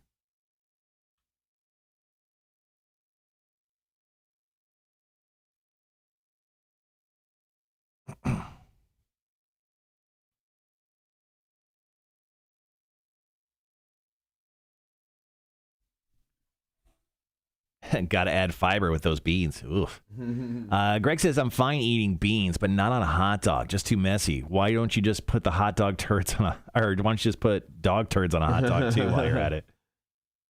Big beans with your wiener. Giggity. Yeah, I'm not a fan of the idea of putting on beans. No, sounds bad. Andrew says in North Carolina, there is a hot dog place in my hometown, Zach's Hot Dogs, famous for the cheese dog, bun, chunk of cheddar, homemade chili, onions in their homemade Zach's hot sauce. Not actually, no actual hot dog in it. The second time I went out to Vegas, the first time was with Allegiant when they first started flying from Peoria to Vegas. Mm-hmm. The second time was they did the 1-year anniversary thing, so we got to go out again. But this time it was more than a day trip. We got to spend the night. So we went out with Scott Seipel. It was just him and I. And we land. We're both starving. And, we're just walking up and down the strip. And we went, looking back now, what a horrible idea. It was a casino-ish thing that was just kind of, it had like big, there wasn't a door to the casino. It was just like you raise the garage doors and you walk in. Mm-hmm. So it was that. And they had hot dogs.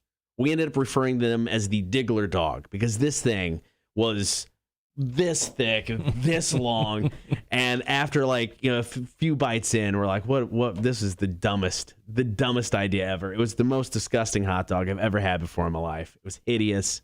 It was gross. Yeah. It was a bad idea all around. Yeah. That doesn't sound like your best. No.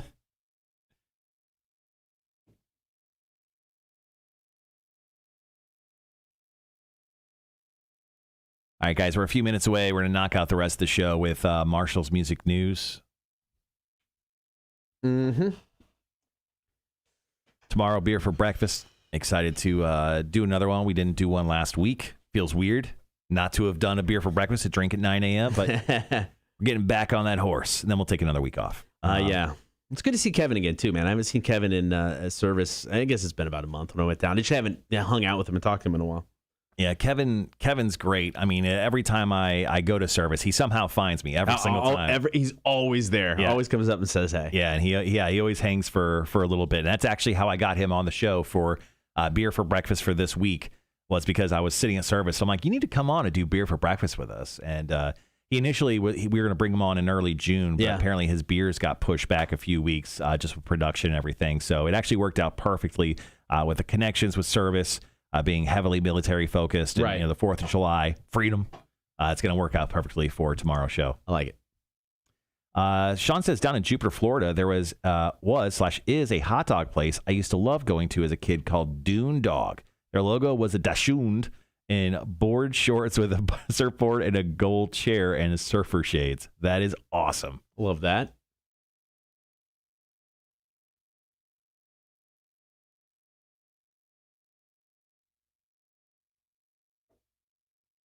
All right, got about 3.5 minutes. Lincoln Park, Burn It Down.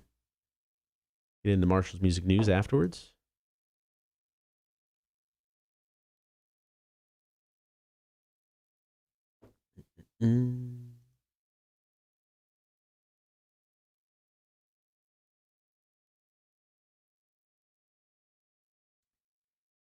So our company puts out like a company newsletter every month, and the girl who puts it together, her name is Tracy Harvey, and she's awesome. She's been a huge fan of ours, and just been very great to us as a whole for the Savannah market and Very us much personally. so. Yeah. And they always ask for like contributions so they can put it in the newsletter.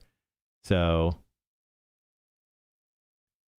I made sure to wish well. Jake Thompson, our buddy Jake Thompson, got married. Okay. So I made sure to put that in the newsletter, and here it is right here. John Marshall and Mia Mance, Savannah, to Jake Thompson and Savannah. Happy wishes to Jake Thompson. Very nice. Yep. Oh, look at that. Congrats. Oh, so cute. Or our boy Dennis Cruz was featured in Radio Ink magazine. Oh, nice.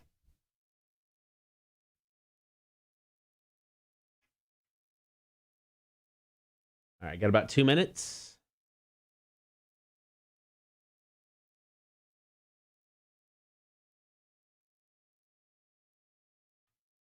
Andrew says, speaking of dogs, I noticed a certain dog on the logo from the past at the studio on the awning. Awesome logo, but is DVC going to change it? Yeah, so... Another question. Yeah, so that's actually a great question. So we used to be owned by Alpha Media, and that was a dog logo. There was a dog, and I don't know. The owner, it was his dog. Yeah. Yeah. Yeah. No, doesn't own us anymore. Nope. Mostly. So are we going to change that awning? Yes, at some point, but we may be moving our studios at some point soon too. So Yeah. I don't think they're going to, and that cost is ridiculous. It's a couple $1,000s to get like a brand new awning with our logo printed on it. So I think what they're going to do is just kind of leave it there.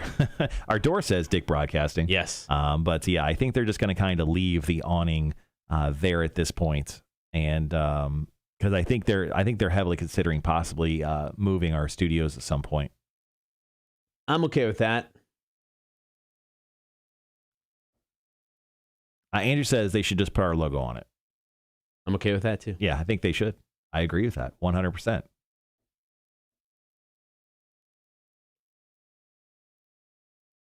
I'm also a big fan of them building a new studio that works on a consistent basis. I'm also a huge fan of that. What would you say, Kotter? I think that is the best idea ever. I think that is a great idea. 100%. We got about 30 seconds. Shane says, move to Bluffton. Everyone else is. We can't afford Bluffton. Are you kidding me? Dude, if we move, we're moving to the ghetto. I can't wait. I got about 20 seconds. I'm going to get a gun endorsement. I want to walk in like Rambo into the building every day. All right, guys, be right back.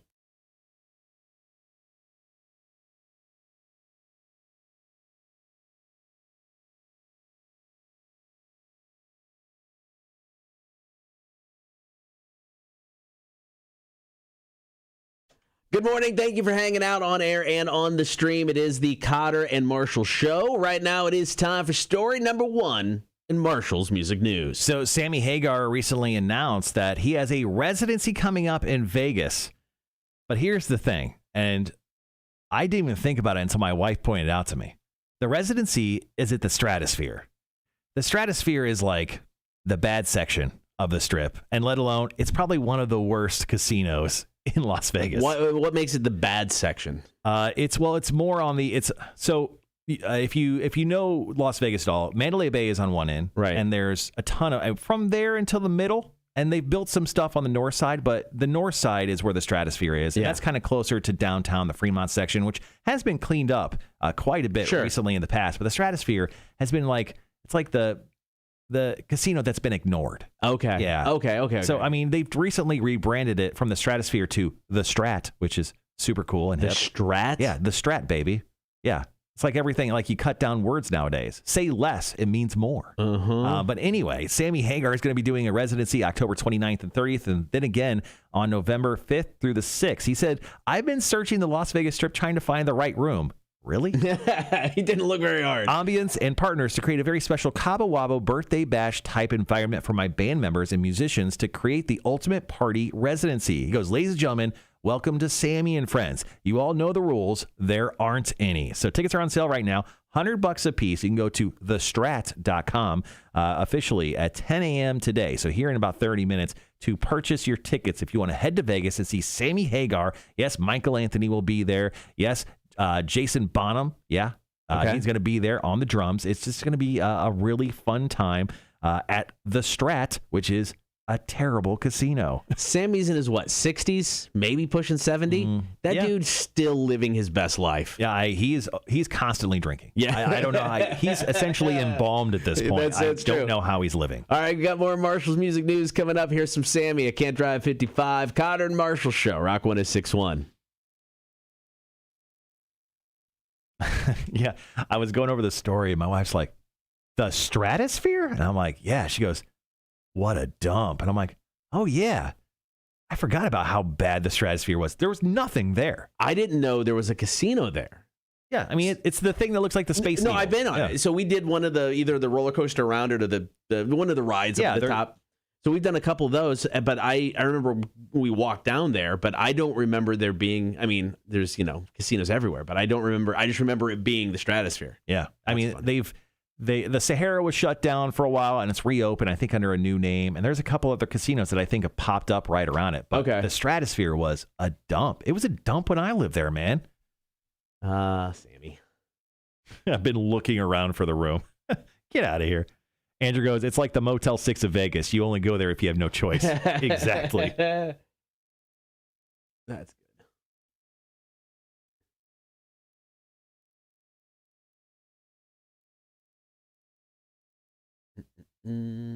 All right.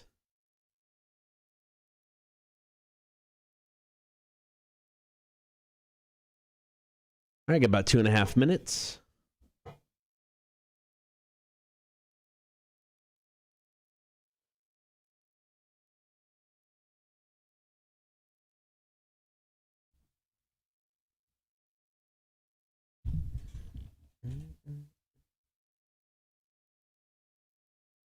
A-Dub's hitting me up with updates on all the bike rack installation. How's it going? Seems like it's going good. Perfect. Seems like they're going to get more.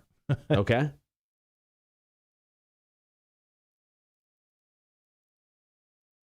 All right, guys, thanks for hanging around deep dark into the Thursday show of today. 2 more stories, then we'll wrap up today.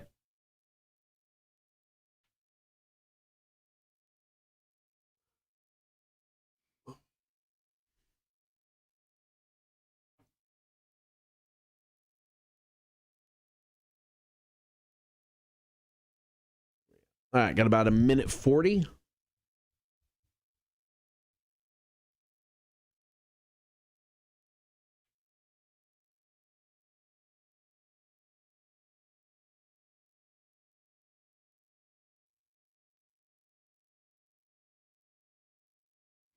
All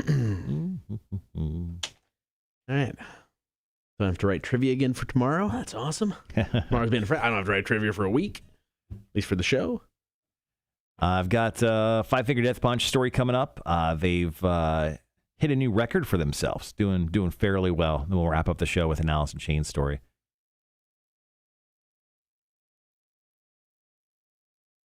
Cool.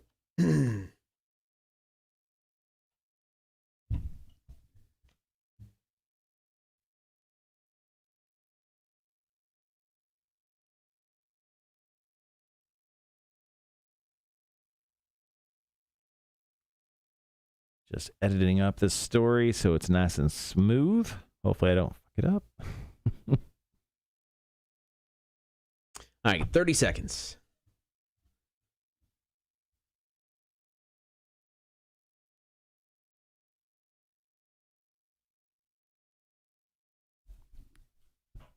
Oh, man. I didn't realize that. Cool. Fun fact coming your way here. 12 seconds. All right, guys, be right back.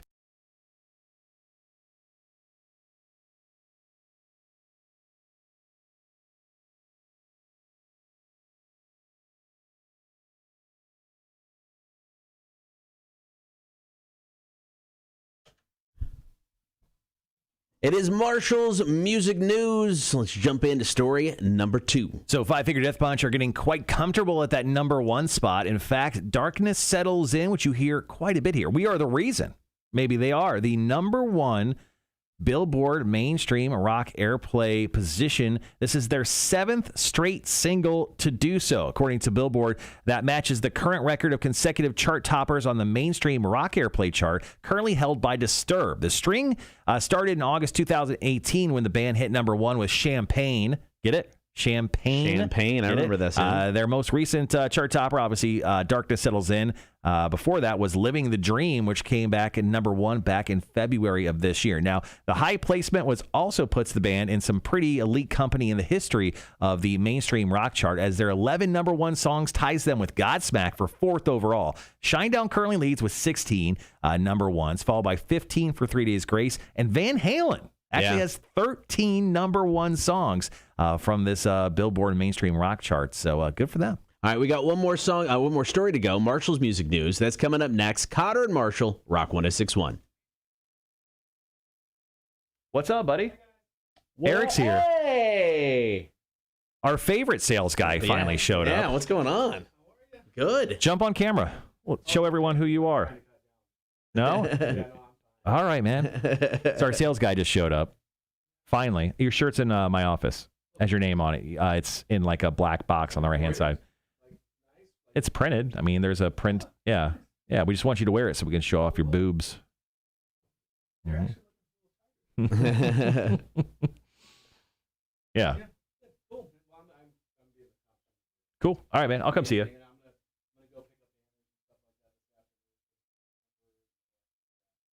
Cool. Sounds good. Oh, Marshall. Damn it. We forgot to talk about this. I didn't realize it. Happy Bobby Bonilla Day. Oh, is this the day he gets paid $1.3 million? $1.19 million today. Right. Hasn't played since 2001, but he will be paid through 2035 when he is 72 years old. Living the life. That is the best deal ever. Andrew says, how? I do not get the hype of Five Finger Death Punch. How are they cool to see live? They are cool to see live, I guess. Saw them a few times in Florida, but they were not the band I went to the show to see. Yeah, I get that. You got to be on the Five Finger train, though. Yeah, but dude, they're huge, man. I know they have their share of haters, like anybody that does well, will, and or people that Are they my favorite band on the planet? Nah, they're not. But I mean, people effing dig that band. There's just no way around it.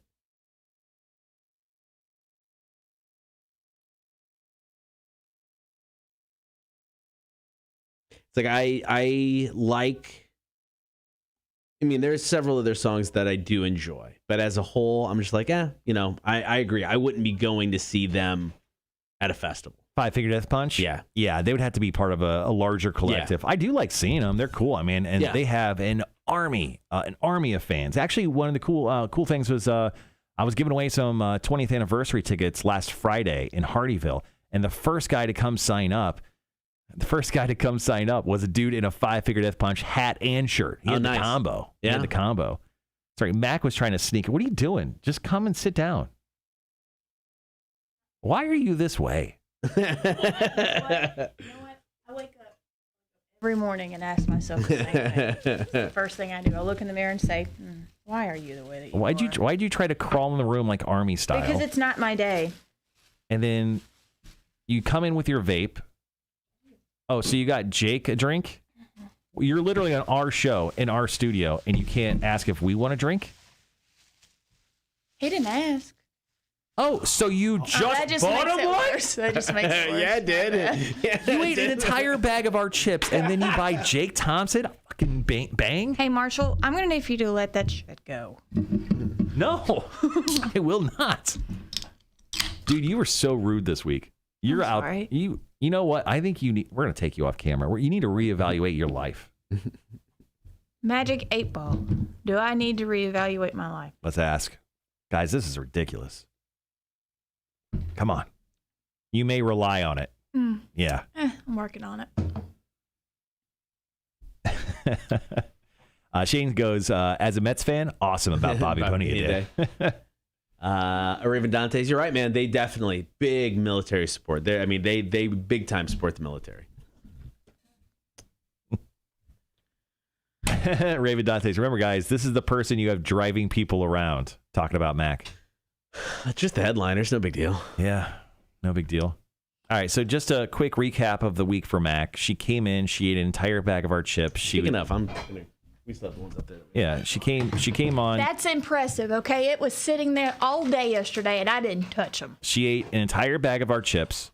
She came onto our show and did a segment, Chicks on Dudes, and then she didn't buy us anything this morning when she went and bought our coworker something that he didn't ask for. I'm going to go ahead and say, not a stellar week for Mac. I'll give you 3 out of 10 stars this week. Is it? Jeremy says Mac is fine just how she is. Thank you, Jeremy. LOL. All right. Oh, all right, LOL. Jeremy. You didn't mean it. Okay. Good Lord. This is my first time drinking these things. I've had a Bang before. I can't drink this. Oh, you're drinking a Rain. What flavor is that? This is strawberry sublime. No. The lemon one they have is good. I've had that before.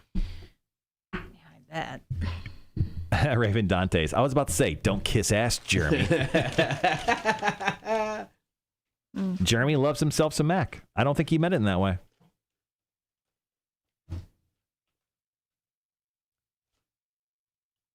Oh, so one good thing about the show for the 20th anniversary show is we have our sponsor. What's the mosquito sponsor? Mosquito Nix? Mm-hmm. Yeah. They're actually coming out and spraying the field.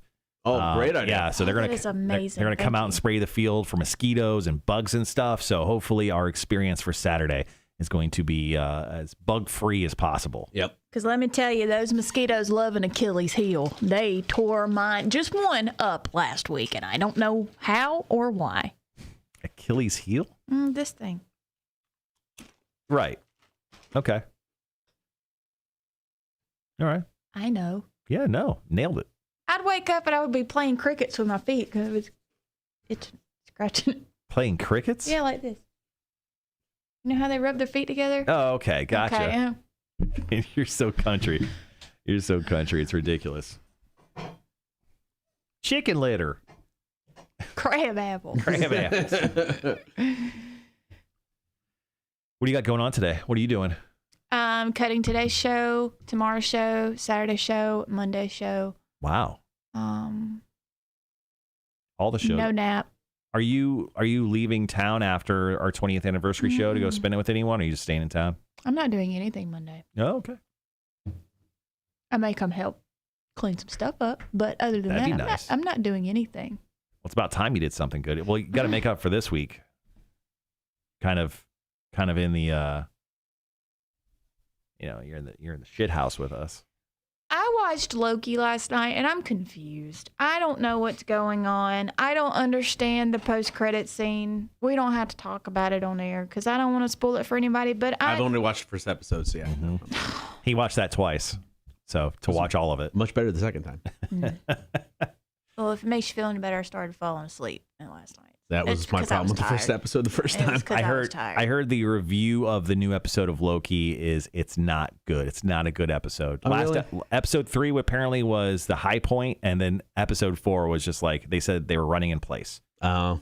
But then they said the best thing about the episode is the after credit scene. Apparently, it's and I don't very, understand very good. it. Right. Who are these people? I don't know. I haven't seen it, so don't tell me. Now I know there's people in it. Yeah, Well, thanks. obviously there's going to be people in it. Not necessarily. Got about a minute 20. Why? guys. Why? Why? Why do you make me out to be a bad person? I was just hungry that day, and you gave me a bag of delicious chips. And now you're turning down me talking about Loki. Of course there's people in the post-credit scene. Kotter, you say nothing. You've only seen the first episode. I think you're being aggressively mad about I this. was worried about Kotter yesterday. Why is that? He was very quiet. Cotter? Yeah. He does that sometimes. Were you very tired yesterday? You seemed I was very a little tired yesterday, yeah. Which part of yesterday? the venue part. Oh, yeah. Cotter took a nap here at the station, and then he came to the meeting yesterday. Did you really? He slept on his floor. It was very uncomfortable. That's a horrible nap. No, it was not good. All right, guys, 30 seconds. Last story. Wrap up the show. Can I have a chip? One? No. I'm going to have half a chip. But not right now. Don't make noises. We're going to go on the air. Just stare at the chips. We'll be right back.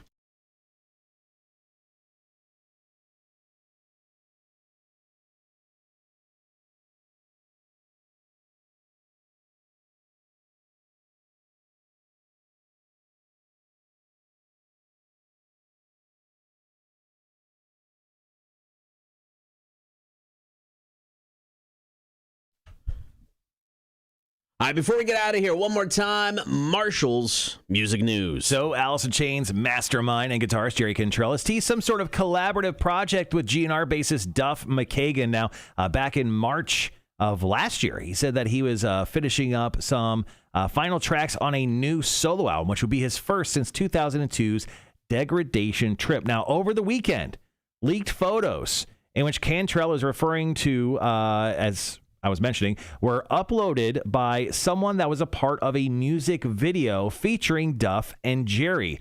Now, Cantrell was not very happy about this, and he decided to put out some quality photos because the photos that were posted were like grainy and were not actual photos that someone was actually supposed to be taken. So a friend of Jerry Cantrell, his name's Bobby London, commented on those leaked photos saying, "The scumbag who did this is no friend or confidant of Jerry Cantrell. Lord knows what the small-minded motive was for taking from Jerry his ability to disseminate imagery and information that is private to him from his own discretion." Now, this woman who posted these photos and video was apparently a part of the video. Sure. I don't know if she was actually on camera or if she was behind the scenes, but she's the one that kind of spoiled this surprise that we were supposed to be getting, I could imagine, sometime before the end of this year. So the good news, we're supposed to get some new Jerry Cantrell solo stuff before the end of 2021. The bad news is the surprise is no longer that. Duff McKagan, possibly part of one track, possibly a part of the whole album. We just don't know, but now we know Duff is a part of it in some form. All right, coming up on the show tomorrow, going to get to Fire Away Friday, your chance to select a song. We'll play that during the 8 o'clock hour. Kevin from Service is going to be in for Beer for Breakfast. That's at the top of the 9 o'clock hour. And don't forget, Billy and the Badass Rock Show today, be joined by Wes Scantlin of Puddle of Mud, talking about what he's up to and the big show this weekend. So talk to you tomorrow morning at 6 o'clock. Kotter and Marshall Show, Rock 106.1. All right, guys. Thanks for hanging around today. We'll see you tomorrow, 6 a.m. with all that fun stuff. Peace.